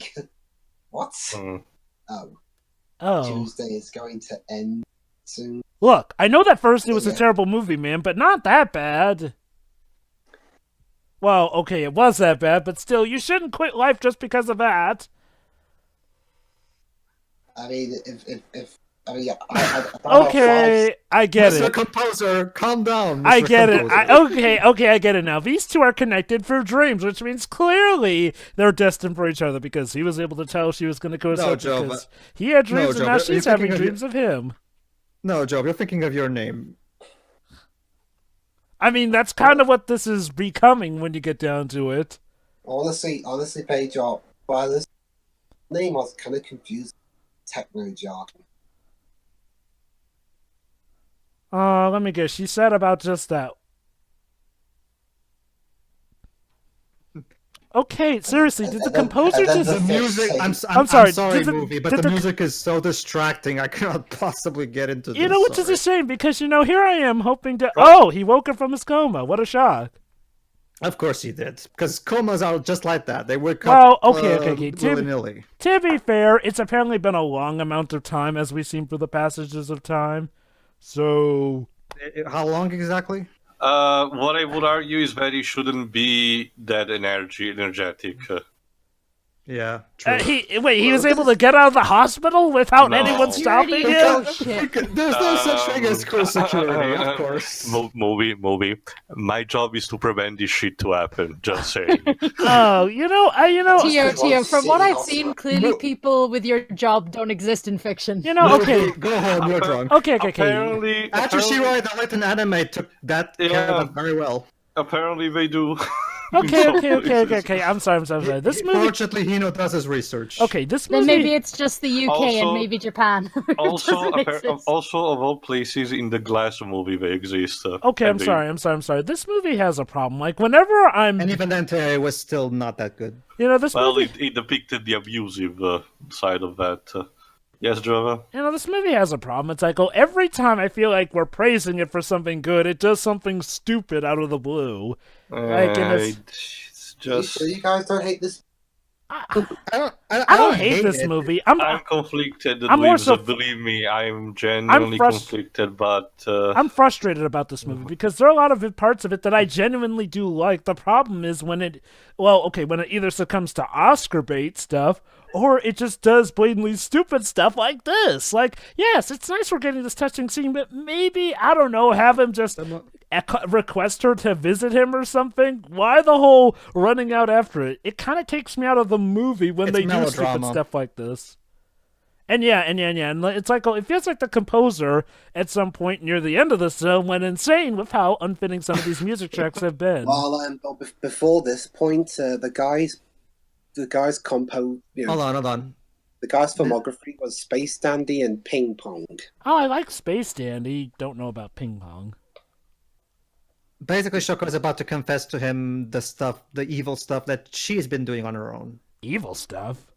Well, I'm exaggerating with word. Probably I worded that badly, but you'll see. I worded Hasn't that she been badly. trying to, like, I don't know, get his friends to talk to him again or something? At least that's what I assume is going on. Hold Well, on, she's she's been talking about people changing, so it's a practice what you preach I situation. think I understood you. hold on.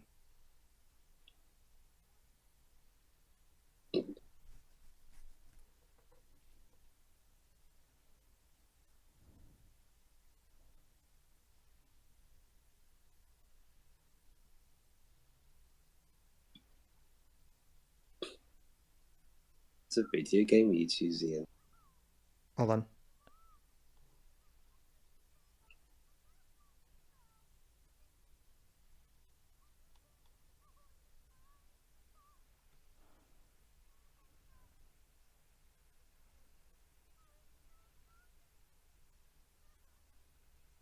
Turns out what that chick that was beating the crap out of her earlier, turns out what she was saying has some hint of truth into it. It Apparently, does. apparently, she was very self-centered and she's admitting it, at least. I don't know if this... I It's think- complex. I think that's more it- so psychologically she let the girl get to Not her. just that, Jova. Yes and no. It's not easy to say. This is a mess. I mean, movie. It's nice that you want movie. It's nice that you want to try and tell complex lessons, but unless you can understand what the fudge you're saying yourself, don't try and tell them. Okay. Okay, I just assumed that, like, well, she actually wasn't really that selfish. It's just that she let that girl's words get to her, and that's what pushed her to suicide. I guess the weird thing, though, is, like, well, she's never really acted suicide-ish until this point in the film, so has she been like this before? Well, remember, the whole self-hatred thing, it's something that has been established like 1/3 into it. Fair movie. point. Mm-hmm. This is a severe case of self-hatred. Yeah, definitely. And that's also one of the things connected to it. Some self-hatred may, either accidentally or not, turn into self-centeredness. I can definitely see why this movie has a more mixed Which probably reception translates into nowadays. the way she sometimes acts towards her sister, even though we don't see it. Okay, and that's actually a neat thing. Combined with the mother upbringing also would justify why her sister is so tomboyish. I think the only issue I have with this is that the way the movie took a little too much time, I think, to get to this point. I mean, I guess Would maybe be connected to the length of 2 hours. Yeah, I think some fat could have been trimmed, but I want also to read. What if this were a TV show? definitely I probably can would have been see better it, paced. I think it Hold probably on. would have worked a lot better as a TV show. I would have seen it as like a 2 or 3-parter OVA series of OVAs. We have variety. You have That's reach, usually Joe. that's usually how it may work for a novel, but it's not too long, but not too short either. The director's next film after this was a film called Liz and the Bluebird. I think it was based on that sound thingy that Tio mentioned earlier. Oh God, his sister thought he was dead. Also, talk about Oh! something that, honestly, the sister figure of our protagonist, it's Kind of almost pointless. pointless. Yeah, I I'm mean, guessing she's there for a reason for the mother to take care of. She's there to look cute. Yeah.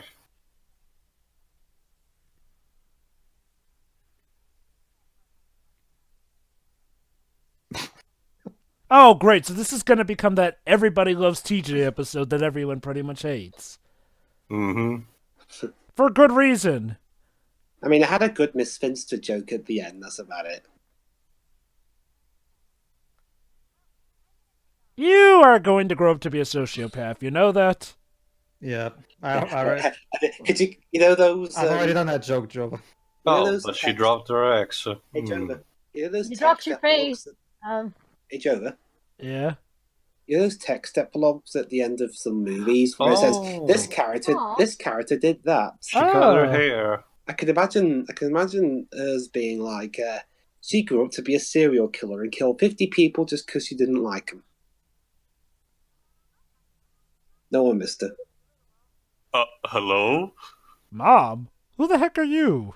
I don't know. This Son-in-law. guy just That- come. This guy. Oh, You just said son-in-law. Black.com. Son-in-law? What?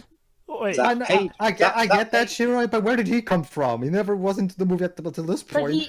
he doesn't matter though. I so- feel like Maybe wait. it's I think I remember where I saw that guy from the opening of the movie. But what's he doing here? Who is he supposed to be? Oh, she's learning English. Oh, Oh, okay. Good old English.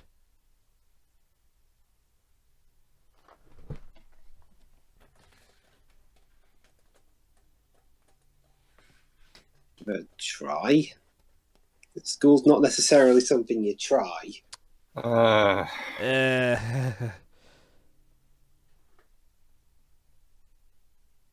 Birds. It's not like a free trial where you just like try it for like a week and I don't like it. I'll just Everyone's going to a school get that festival. have to pay it. please! I wish school was a free trial that I could give up after a month. I'm college.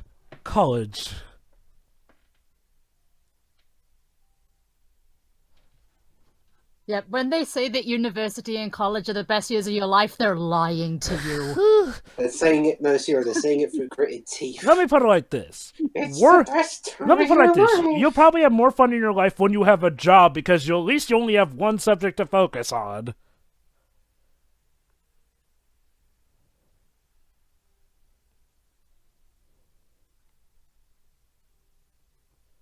See, this music would have been much better fitting for some earlier scenes. Yeah. Yeah. Whoever's the sound director needs to be fired. Let me He's guess, not because we're bad. near Or the... the editor, or the director in this case, because maybe it shows that they say, "Oh, this is Oh, this we've is got a good." high school festival. The Oh, music itself is fine, it's just in the wrong places sometimes. okay. Oh, wait. Here we go again. The guy who jumped? Yeah.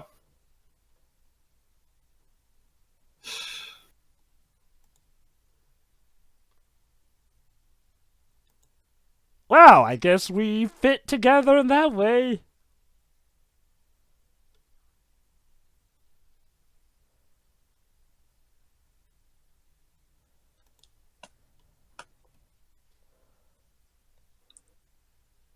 Look where you're going, you'll bump into somebody.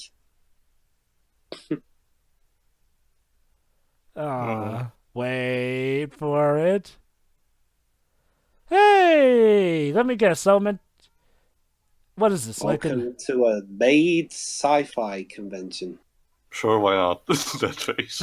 Yeah, maybe, Nope. maybe not. Okay, that was kind of funny. Well, to be fair, I wouldn't exactly be willing to go into a weirdly decorated room like that either.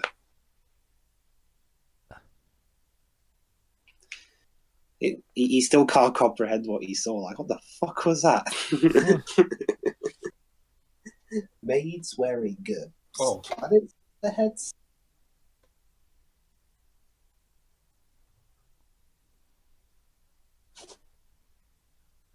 Okay, there's the moral of the story. When you go to the bath, lock the bloody door.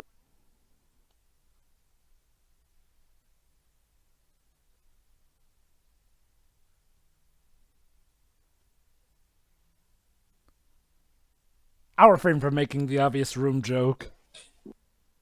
Oh, Oh. Okay, I can buy this. You know, they're friends and all that. and remember, these will ostracize as well, so yeah. I wish this movie was better. Then I could say in full praise that I like it. I mean, I do like moments of it. It's just, well, I'll get more to it in my final thoughts. Mm. The movie has plenty of great intentions, but it doesn't. But it's very, very misguided and what's frustrating is like, well, moments it lacks like skill. it's like the director of this movie and writer or whoever lacks skill. I mean, well, that can't be because he also directed Space Dandy. It's just like, well, moments like these, I really do enjoy. That was the composer, Joe. Oh, Yeah. oh, it's the composer. Never mind. Same for Devil May Cry The Baby. director, up till this point, she's only directed one movie. That was a film based on Tamako Market. A biopic. I wonder, did this? I The wonder rest were either stuff about KON or.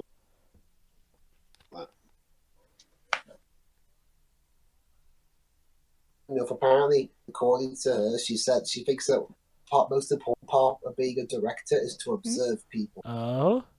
Being a method director, trying to emphasize the minds of the character. Well, she certainly emphasized, all right, I'll give her that.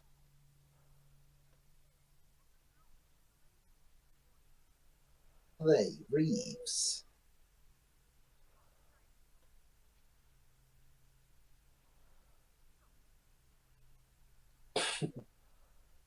What was your point? Oh, she's a tsundere, not a yandere. She's both. Yes, I do. Yeah, we do have a problem with you specifically. Where did your freckles went? Puberty. Puberty took them away. Or animation error? Or makeup, I don't know. Possible. Yeah. Yeah.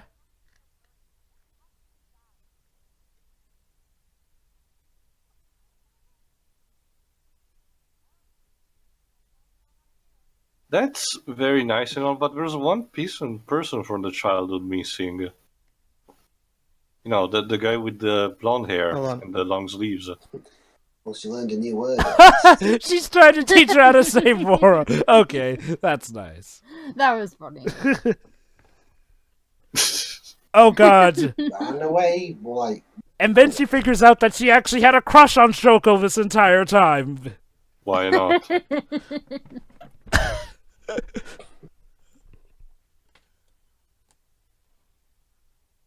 Aww, he's asking her out to the festival. Wait, is that how it ends? Wasn't Yeah. that more I so? think Was it was for everyone. Everyone. yeah, for I'm pretty sure he everyone. was asking. I'm pretty sure he was asking for everybody, all the whole He group. was sign language. He was using signs so that she would also understand the question. So And now he feels you don't free. have to address people separately.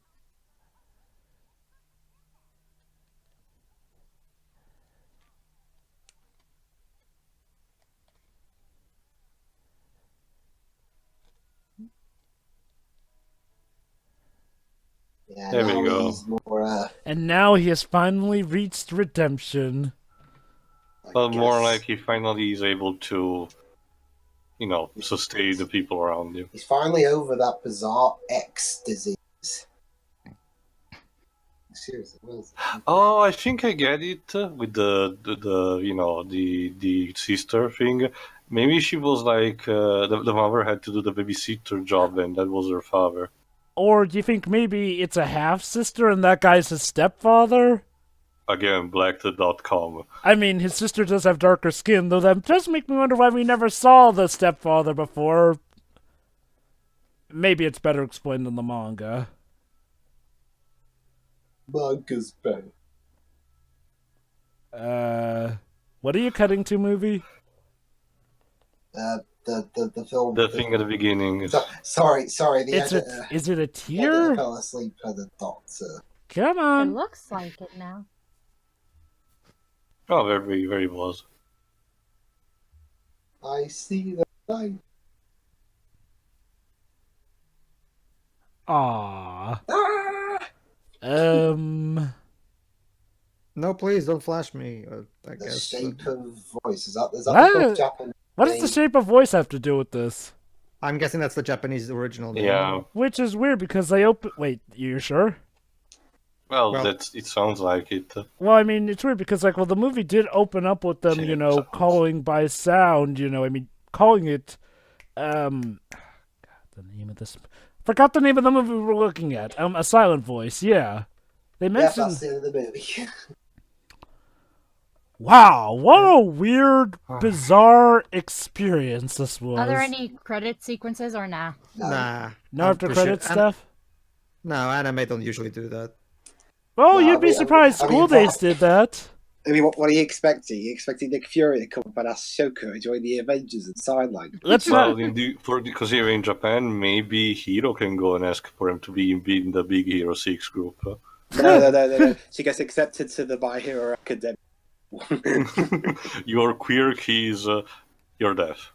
okay, I really need to get this out of my system with Final Thoughts. Someone needs to counteract it. For once, I like to be the one who goes first because I have some stuff to get off my chest. Well, I have to be right back anyway.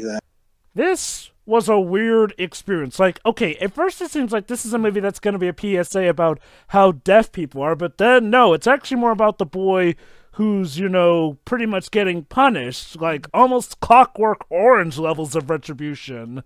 Holy cow. For, you know, bullying this girl, where all his other friends pretty much leave out on him. Now, that wouldn't be the problem. It's just, again, I want to like this movie because this movie actually, see, unlike The Blind Side, this movie has a lot of legit moments that I actually did genuinely like. The problem is how they're strung together. Like, this feels like something where I would want to see a YouTube sequence of stuff rather than rewatch the whole movie, because there's so many stupid moments, and not stuff that is there just for the sake of realism, though that doesn't help either. Like, okay, the first 33 minutes was pretty much just everyone being an a-hole for, I guess there's something in the water, because holy cow, even...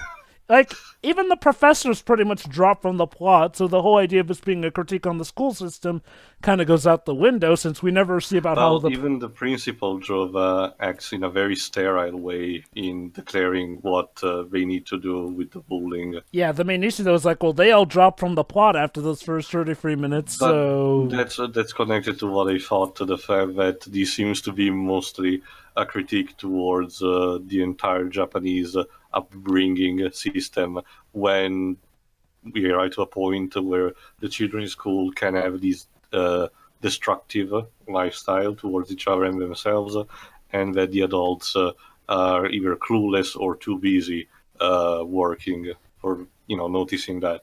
That, I guess, is fine. I think the issue is that this movie didn't portray that message the best. I mean, I'm not saying it had to be ultra super clear or whatnot, but you get where I'm coming from when I say, like, the message kind of got lost at some point. It's like, that's the problem. It's like, well, this movie, like Pedro said, this movie can't seem to decide or commit to some of its choices here. They're like, yeah, it's nice we got a happy ending, but it seems weird that Juri Han...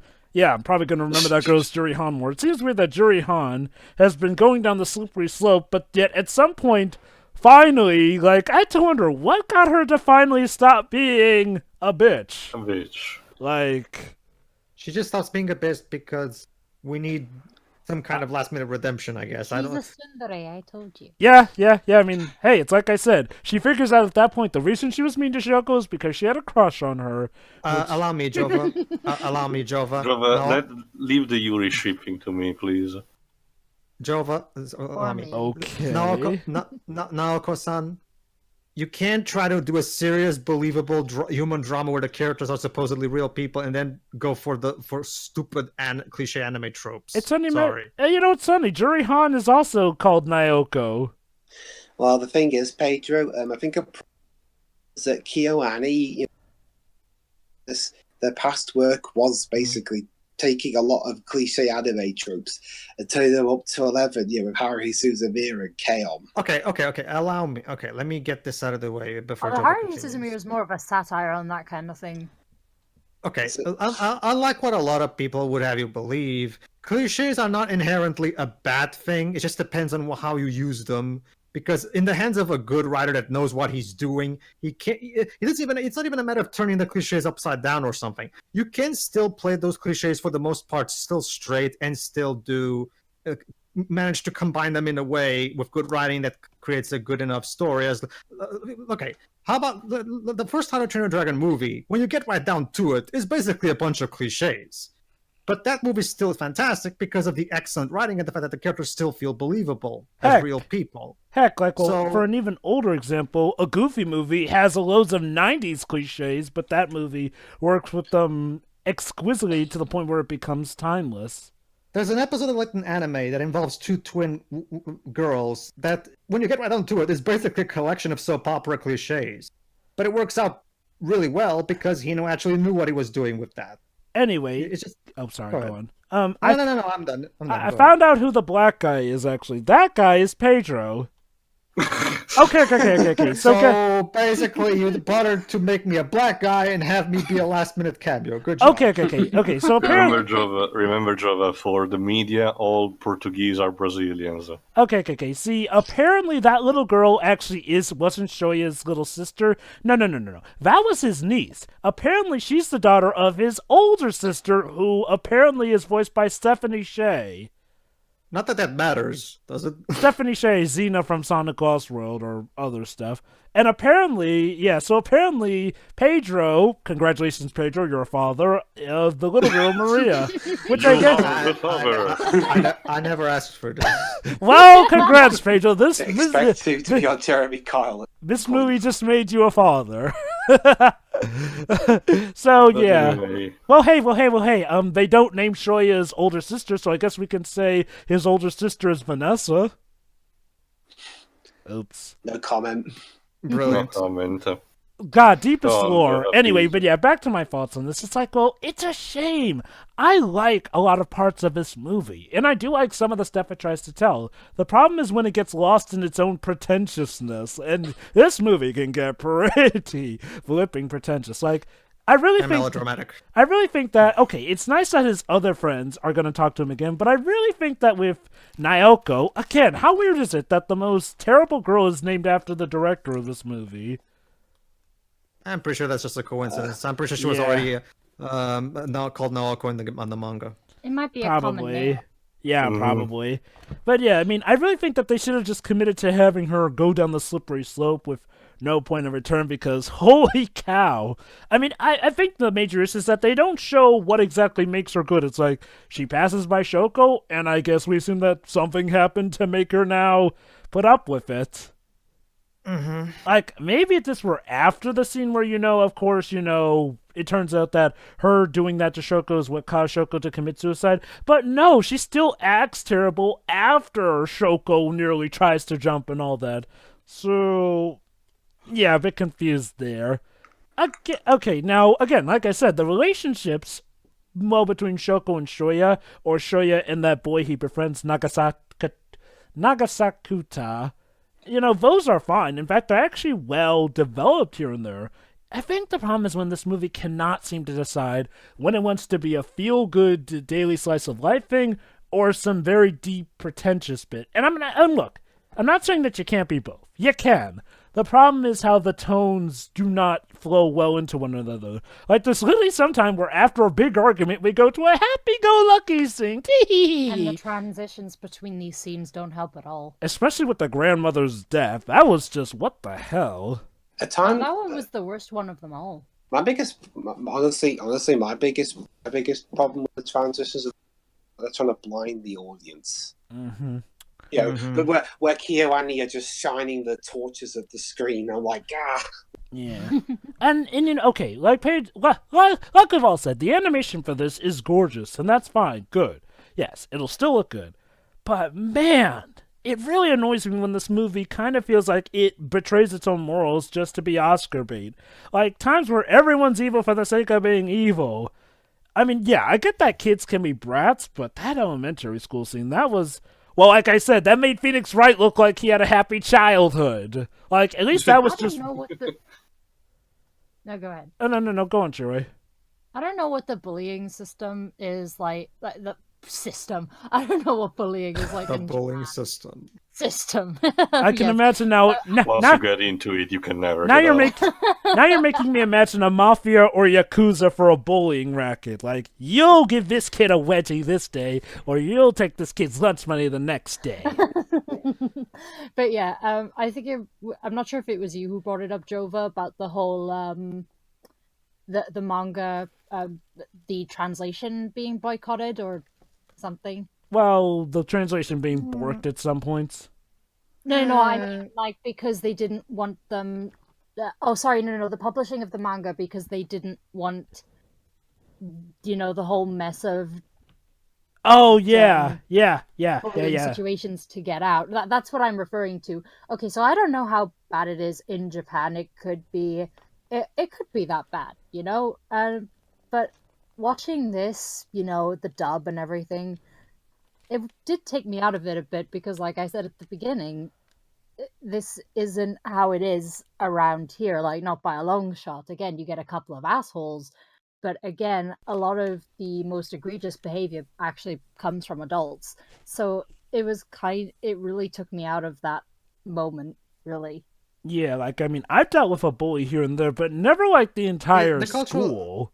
The cultural, even if assuming that it is indeed cultural differences, that would have been at the very least forgivable if the show made up for it in actually making the characters feel more well-rounded. Like, it's that's the main reason why it's so exacerbating is because of that, I would argue. But go ahead. Yeah, it's like, I feel like, okay, the problem with the characters is like, well, Shoya gets development. Like, I guess, yeah, we can definitely agree he's the protagonist. Shelko's a weird case where, okay, at first she seems a little too good to be true, then you do see some layers with her, but then it feels like she just becomes the dear antagonist, and then by the end it feels like, I guess she was just one of the things that Shoya was supposed to help learn his lesson about. I mean, don't get me wrong, she's definitely one of the better fleshed out characters, well, debatably speaking. I mean, there's not really much to her, if I'm to be honest. And, I mean, I'm not saying that there has to be some deep lore or anything. It's just, for someone who seemed like she was going to be the co-protagonist. Oh, yeah? Here's what I would have done, Jova. Considering she, for the most part, doesn't speak. Again, for the most part. Use visual storytelling. Show extensive scenes of her doing something where we focus on her face and we tell her what she's feeling through her various facial expressions, stuff like that. Visual storytelling. Yeah. But most of the time, she always has the same generic nice girl, anime girl smile on her face. Which brings me to my next problem. It's like, well, this movie can't seem to decide. Does it want to be about the problems with being deaf? Does it want to be about people getting on? Does it want to be about Shreya trying to, in his own mind, redeem himself or get to know people better? It's like, the movie can't seem to pick a focus. And again, it could have all these topics, but they just don't gel well together. And, it's a shame. It's like, I could see a way that they could gel these together. The problem is that a lot of the characters who are supposed to change, well, them being Shreya's quote-unquote friends, they kind of drop off from the plot until around the halfway point where we start seeing them again. To the point where, a little bit rifty here and there. And even then, we mainly focus on Naoko.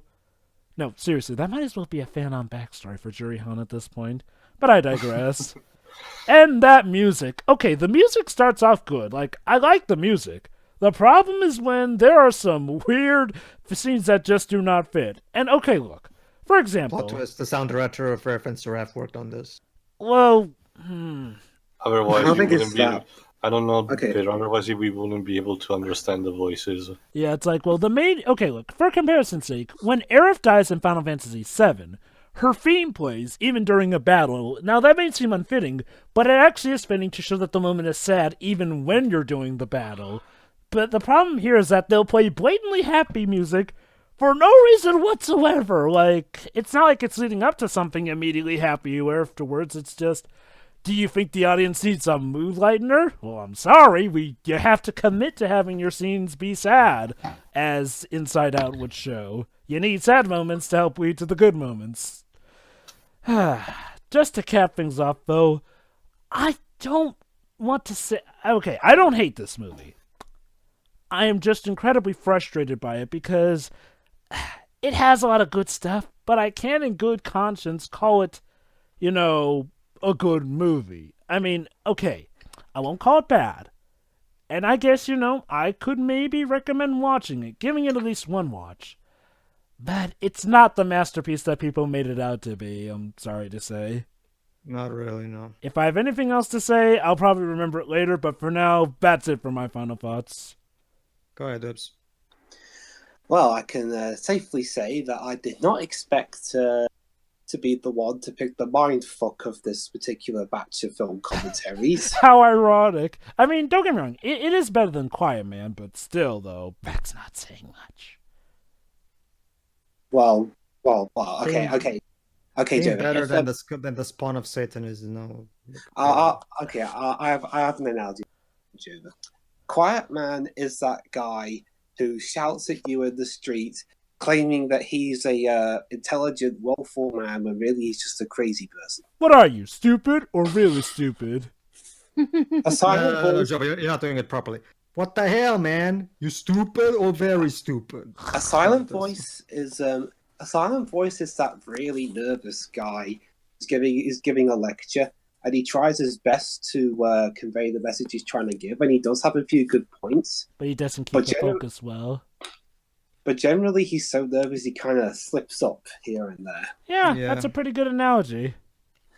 Yeah. For my final then, this is certainly a very trippy movie at times. Especially with all those weird transitions, where Kyoani shine their torches at the screen. The beginning half. I say the first quarter of this movie. It's like what was that?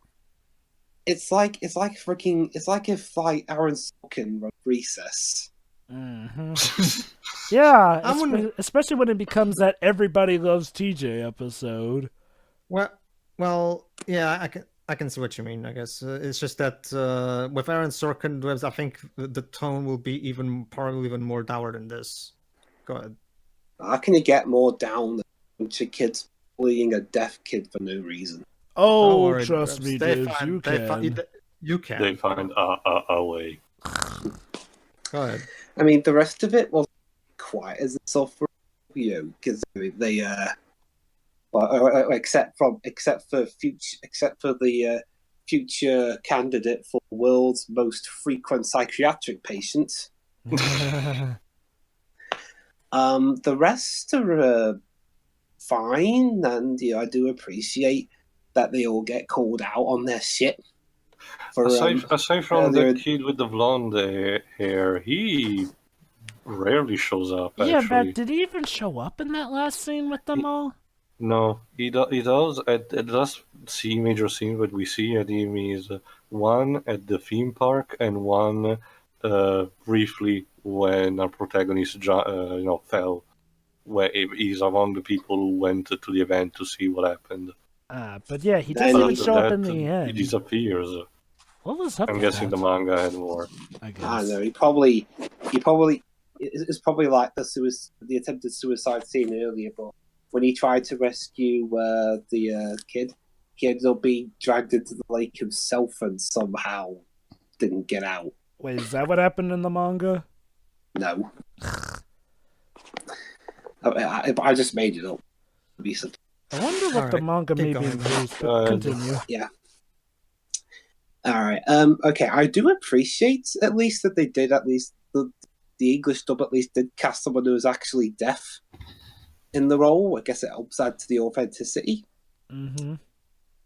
Although at times it was a bit hard to understand what they were saying, even with subtitles. Netflix subtitles. I guess that was the point. Although it was still a bit confusing though. I haven't seen Space Dandy, but from what I understand, the music in Space Dandy was upbeat in that. I guess the more energetic tone fits both Space Dandy and Devil May Cry Baby much better. I can tell you that. I guess either he had a getting all that out of his system, or he just wasn't comfortable with this kind of movie. Mm-hmm. Possibly both. Yeah, maybe. But yeah, the soundtrack at times really unfitting. I won't go quite so far as to say it's like the second Peter Cushing Doctor Who movie or anything in terms of unfitting soundtracks. Seriously, there's an action scene where it's accompanied by weird jazz music. I don't go saying Cowboy Bebop either. It's not even. Oh no! It's not even that. It's not even that. The animation itself is really good. There's one thing I've seen from KyoAni in terms of what little I've seen of Haruhi Suzumiya and what little I've seen of K-On! So far is that they are pretty fluid animators, and it was even more impressive considering that a lot of their stuff is TV. Mm-hmm. And usually TV anime kind of skimp a little bit on the fluidity so they can save on the budget. But that's understandable. Yeah, but in this case, you have to game, and I think the animators did do a good job, and yeah, at least the director did a job on that, the animation. But yeah, overall, it was a really weird movie. I'll safely say, if you tied me to a chair and forced me to watch either this or two straight playthroughs of A Quiet Man, I'll take this. Because it's funny because you actually did go through two straight playthroughs of The Quiet Man. Yeah, remember that's kind of the whole point of the game. So yeah, so I can speak from experience. But yeah, at least this one.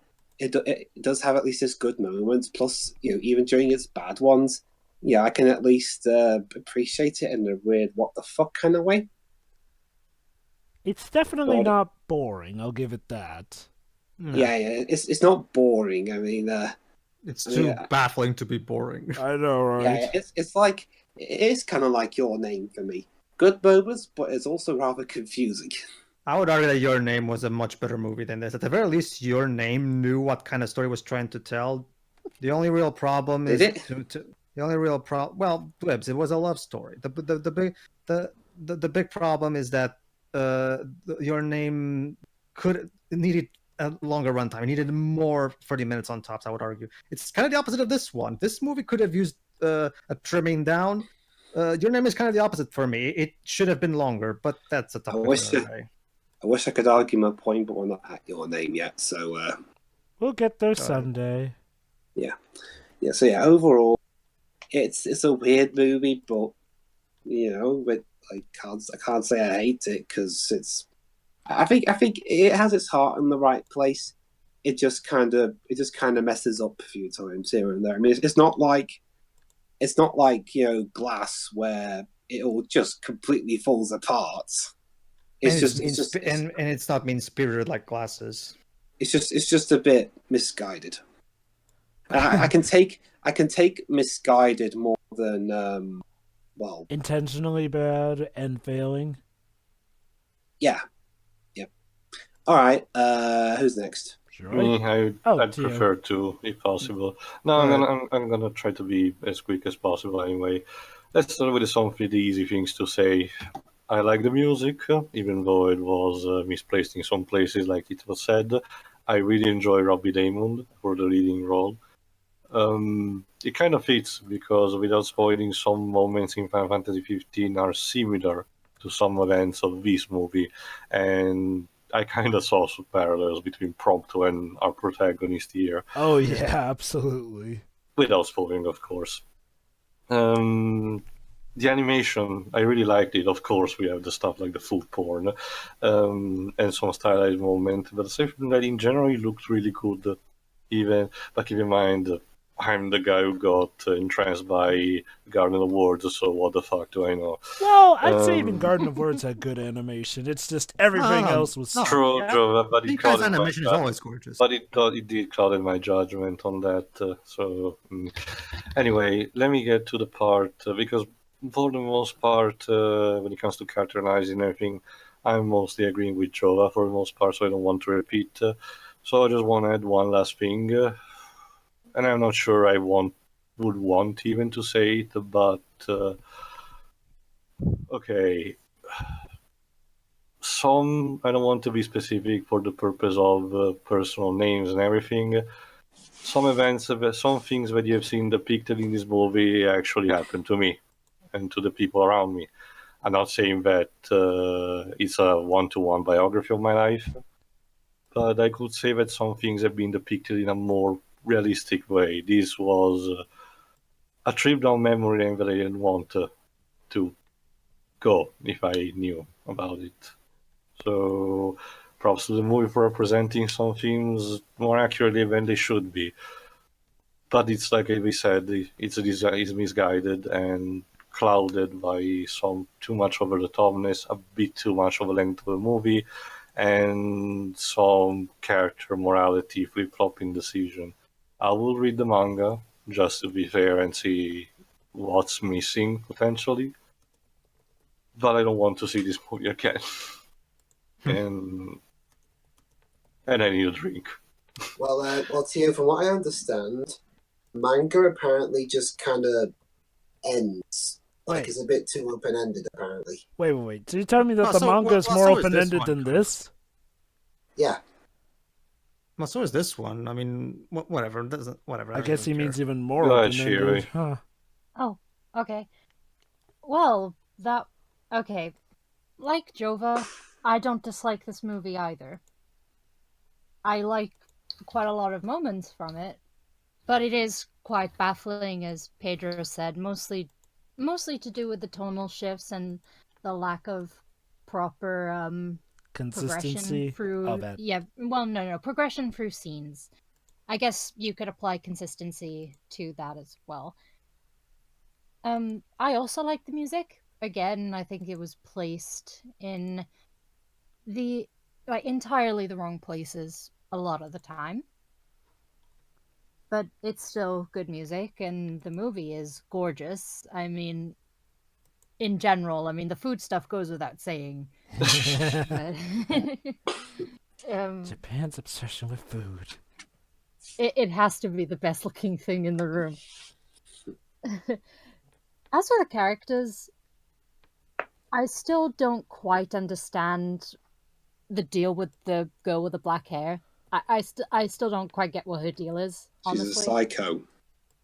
Well, the movie seems to think that she's apparently better now, even though She needed to be developed more. Yeah. Yeah, because the others, I would disagree that the others...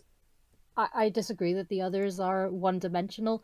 You know, they're not, you know, extremely deep or anything, but they're definitely not one-dimensional at all. The characters that weren't fleshed out as much were, again, the girl with the black hair, the boy who, you know, became our protagonist friend. I mean, he, like, unlike that girl, I really don't like her at all. He's, you know, he's a nice enough character and all, but, you know, there's nothing to him aside from that. No, he's just a supportive friend, really, and that's, you know, that's a nice thing to have. I guess. As for the others, we have Shoko, who's really the only name I remember since it was said the most throughout the movie, and it takes a while for me to actually remember names. I guess the only thing I could see is that she was being all sweet and such to... I guess, okay, to get by isn't exactly the phrase I'm looking for, but it's more so, you know, just to try to get through all this business without any trouble. Because, you know, it is hard to deal with people when you are different, ably. And we see a lot of self-loathing throughout that movie, and that's pretty accurate, like, really, from what I've seen from people around me. So there's her, then we have our protagonist, who's again going through a sort of similar self-loathing kind of thing. And I mean, yeah, he deserved to have the backlash he got. That one, again though, going back to the one girl, she was kind of a bitch because it doesn't go fully into this kind of thing, but this movie kind of reminded me, like, with his particular story of, you know, the whole people can change after so many years and you shouldn't, you know, berate them for stuff they did, you know, when they were a lot younger, like many, many, many years ago. Because you see, you have all the kids still, like, outing him for all the stuff he did, and it's like, guys, he's actually trying and has come a long way in dealing with that. So could you not do that? That's quite a prevalent thing on the internet and such lately, and I couldn't help but be reminded of that. Shoko's sister is also fine as well. It seems like she sort of tried to take on a parental role, almost, because, you know, they clearly do come from a broken family and such. But yeah. she was fine too.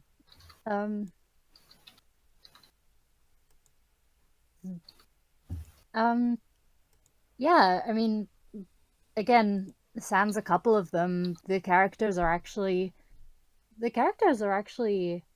pretty interesting to me, at least, but I just wish they were in a better story, somewhat more coherent movie. Yeah, definitely. That's the thing, the story itself isn't inherently bad. I get what they're actually trying to go for, but it's just not as coherent as I think it could have been, and I'm also actually curious to have a look into the manga. So me too, actually. Huh! I guess if we can say one thing about this movie, it's gotten us curious about the manga, which I'll probably be checking out eventually. Because there's clearly, like, even Not if it wasn't me. brought up in the movie, neither. because somebody did bring it up, Well, even mostly- if it wasn't most- brought up, sorry. I would have wanted to have had a look at it anyway, because there's stuff clearly missing from this movie. Like, and it can be quite jarring, so I actually want to look into the kind of stuff that they cut and what have you.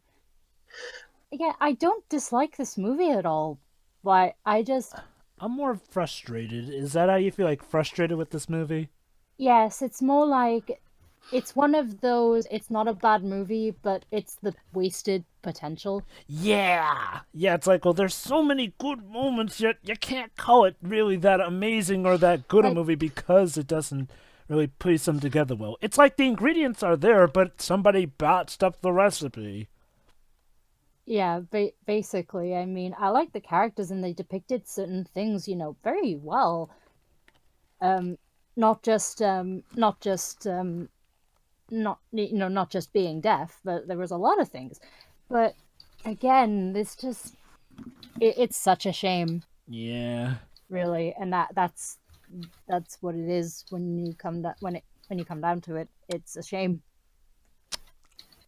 And I'm done.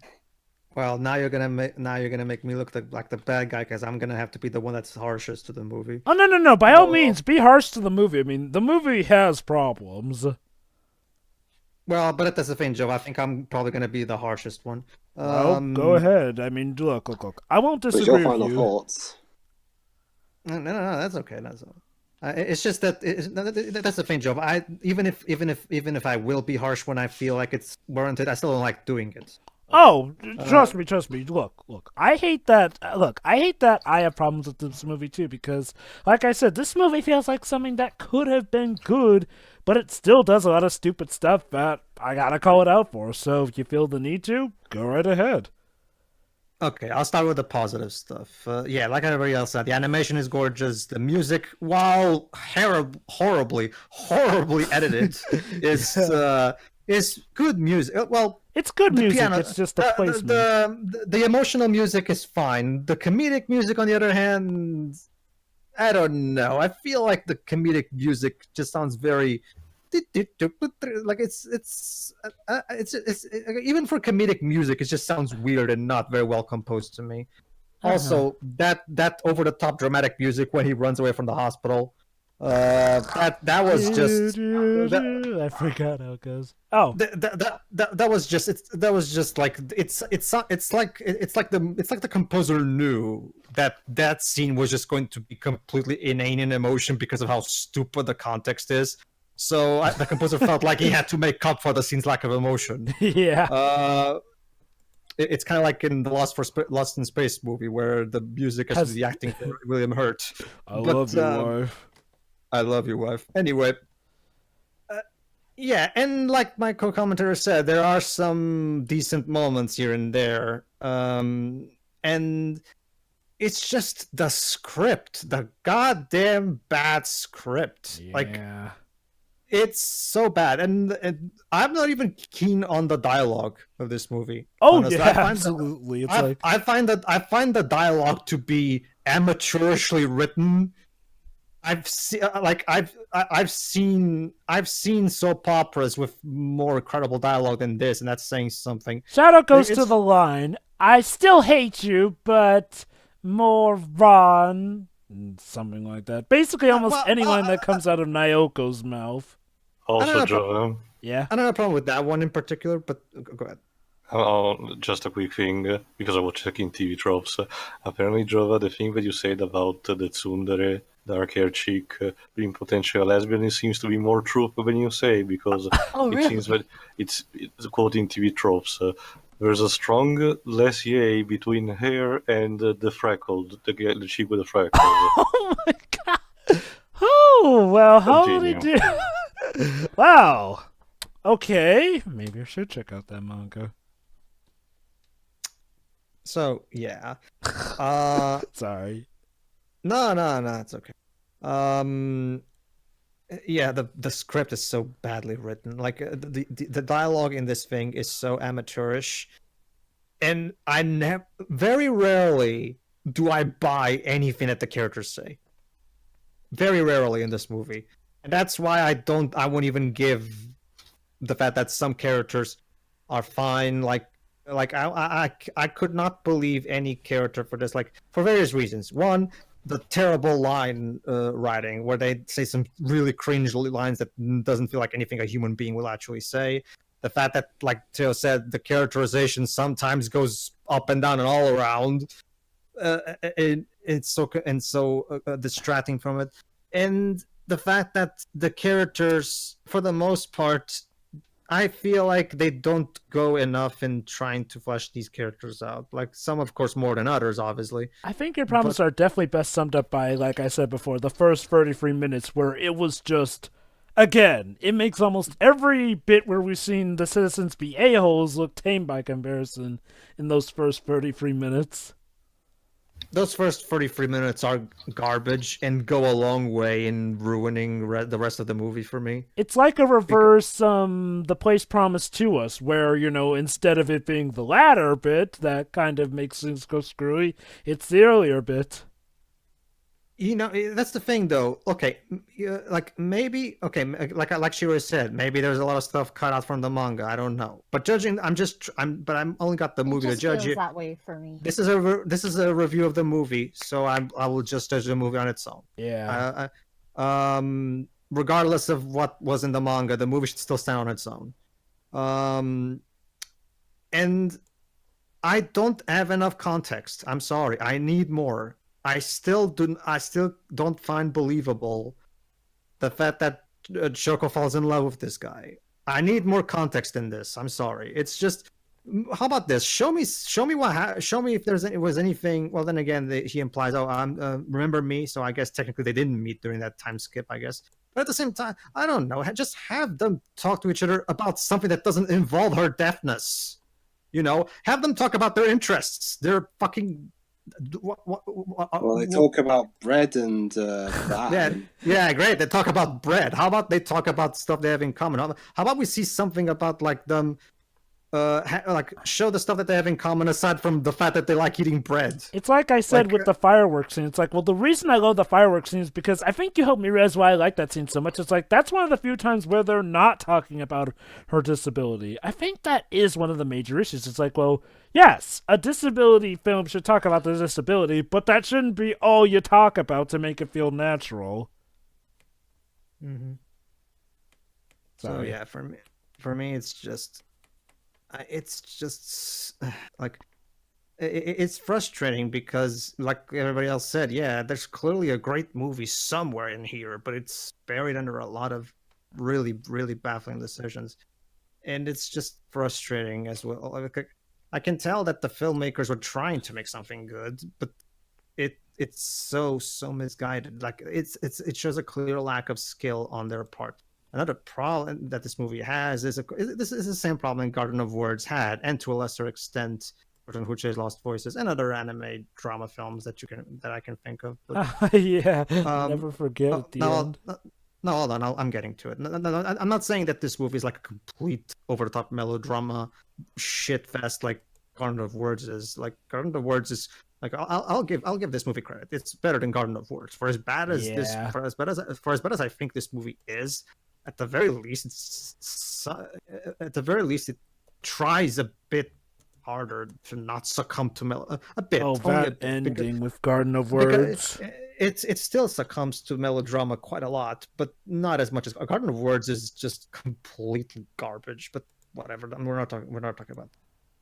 Point is, this movie has the same problem that other movies like Garden of Words and just a lot of anime film dramas, character-driven dramas specifically, have this problem where they think that their way of trying to make you feel something is to try to be as melodramatic, as dour, as depressing, and as completely devoid of any joy as possible. And it shouldn't be like that. Yes, it's a drama, but that doesn't mean you need to completely barrage the audience with nothing but people crying and screaming and constantly being over the top about how they feel sad or angry about something. have the characters be yes, obviously there will be moments where that happens, but you cannot just make an entire movie of that. It does, because it just makes you feel like you're desperate to get a reaction out of me. I guess the way you say it's like, well, it feels like there's not as much a variety in the tones as whatnot. Yeah, the tone whiplash. Yeah, the completely unbalanced tone doesn't help, but it's the melodrama that really does it to me. I cannot stand how this movie completely tries. Again, instead of getting to the core of these issues for the most part, like I said, not everything is bad. For the most part, it doesn't. Instead of getting to the core of the issue and actually fleshing out the characters, the only thing it can do is be as melodramatic as it possibly can, and it's just no, that's not how you do about things. This tells me that you have no faith in your writing. You flesh out your characters. That will make your movie dramatic. Mm-hmm. That's what will make your movie dramatic, not having characters constantly scream and cry at every single thing that happens. Okay, okay. The fourth I think the term is like, well, actions speak louder than words.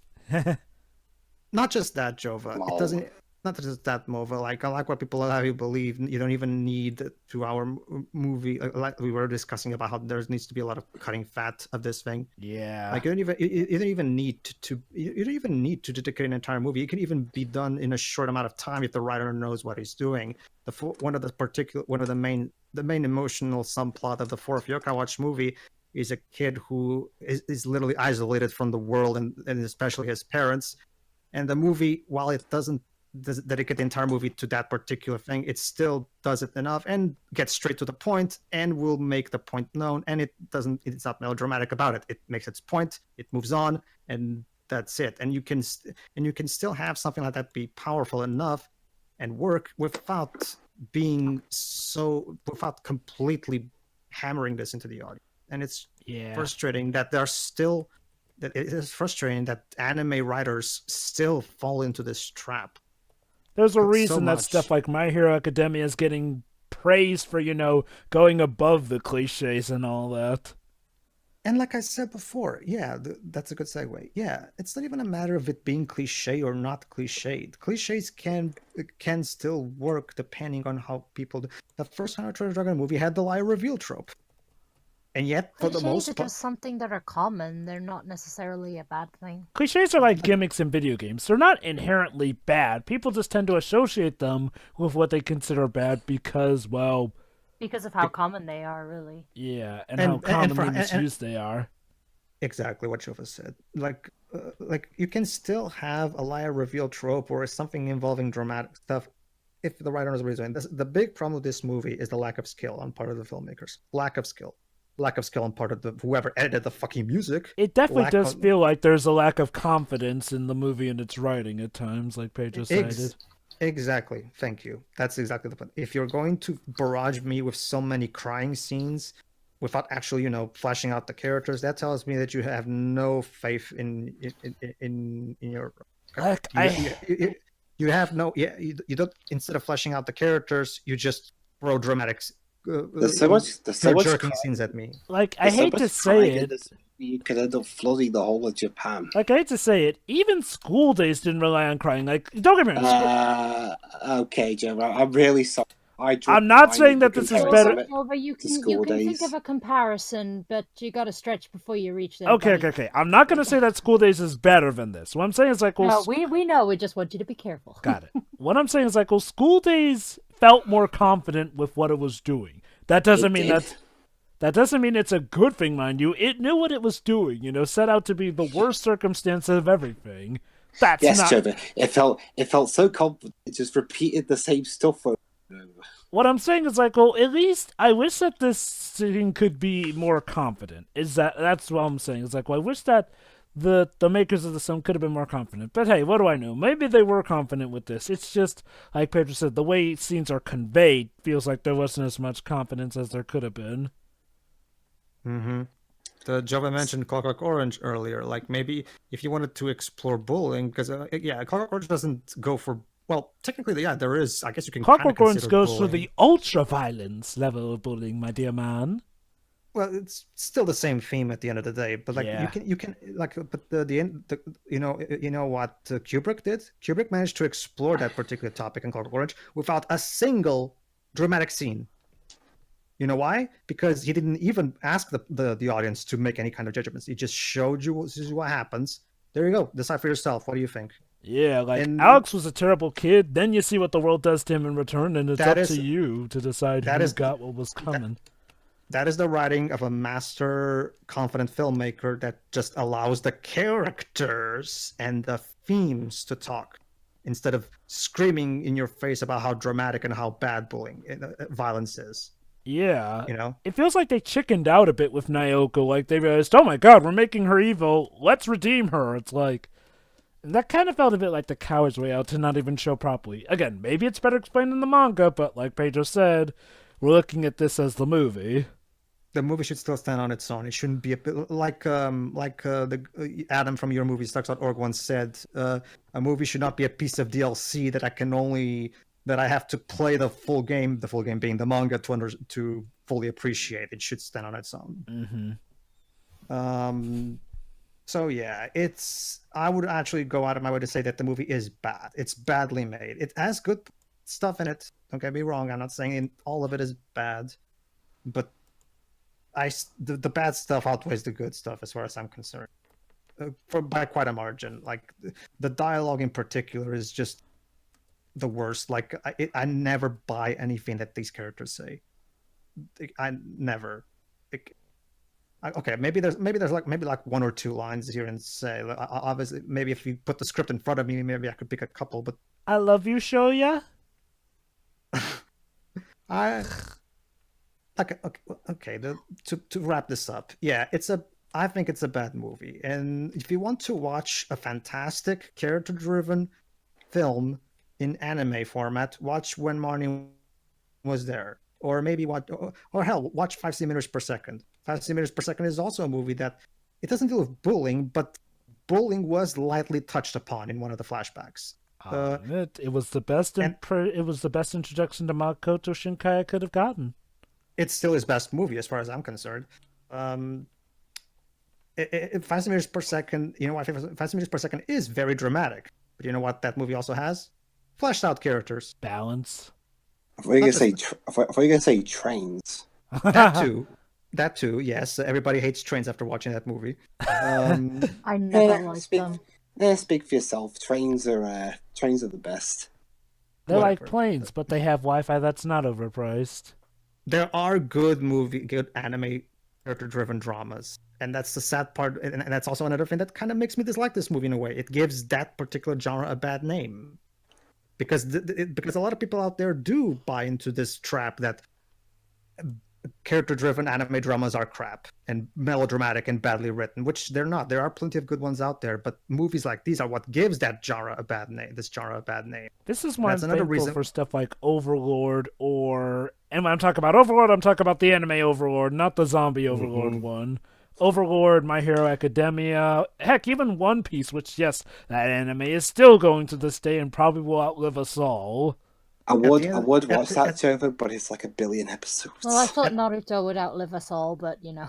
At the end of the day, what matters the most when it comes to telling a story about a complex emotional issue, what matters the most is writing and the characters being fleshed out. That's why, despite being more cartoonish and less realistic, Ralph Brings the Internet is a much better movie doing this. For those who don't know, Ralph Brings the Internet is a movie about relationship codependency and how that can be toxic to a relationship. You know why that movie works better? Despite being not a serious, realistic movie? Because it's well written. That's it. That's all it needs. It needs to be well written. At the end of the day, that's what matters the most. So go on. It's as simple as that. It needs to be well written, and the characters need to feel real. They don't need to look real. They just need to feel real. That's the big difference. Well, looking real can go a bit of a way into it, though. Yeah, not to me. When I look at a character, I only care about the character for who he is. If the character feels like a real human being, I will gladly look past however weird the character design is, and even then, that depends on the thing. Like, I'm guessing you're talking about how Ralph looks muscular and like an 8-bit video game character. I don't really care because he's such a fantastically fleshed out character. I can't speak for that specifically. I haven't seen Wreck-It Ralph 2. Let me just put it like this: bad animation can be saved by good writing sometimes. I said sometimes, not all the time, but more often than not, it's bad writing that will save a show over just good animation. Mysterious Mr. Enter put this in his Korra Season 1 review. Good writing can save a bad animation, but good animation cannot save bad writing. Yeah. Because it's nice that the animation looks good, but it just looks good. Sometimes visuals can take you out of it, though, if they don't fit. Well, it depends.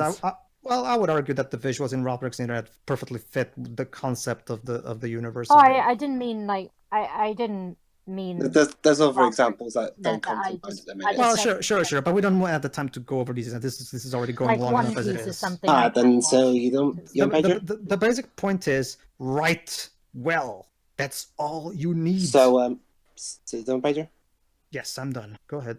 Yeah, for someone who claims you don't hate this movie, you went into a long diatribe about how much you hate the script and everything. It's not that I hate. It's not that I hate it. It's just that I'm frustrated because this movie, like I said, gives this genre a bad name. But go ahead. Well, same goes for Jova too. Well, I mean, anyway. It kind of goes for a lot of us about how we're frustrated with how there's a good movie buried deep in here. There is, but it's way buried into a lot of shit. But go ahead, let's close this out. Shovel. All right. So that was the story of how one movie managed to confuse 5 random schmucks on the internet. Hey, it got 3 of them to check out the manga. Yeah. My name is the one that confused me, not this. I have yet to see my name. I mean, your name. It's your name. Oh, sorry. See the way you say that, it makes it sound like an adaptation of that Eminem song. All right, anyway. My name is. All right, let's close this out so Theo can go to sleep. All right. All right, so that's the silent voice. We'll see you next time. See ya. That's trippy. Yeah. See ya. See ya.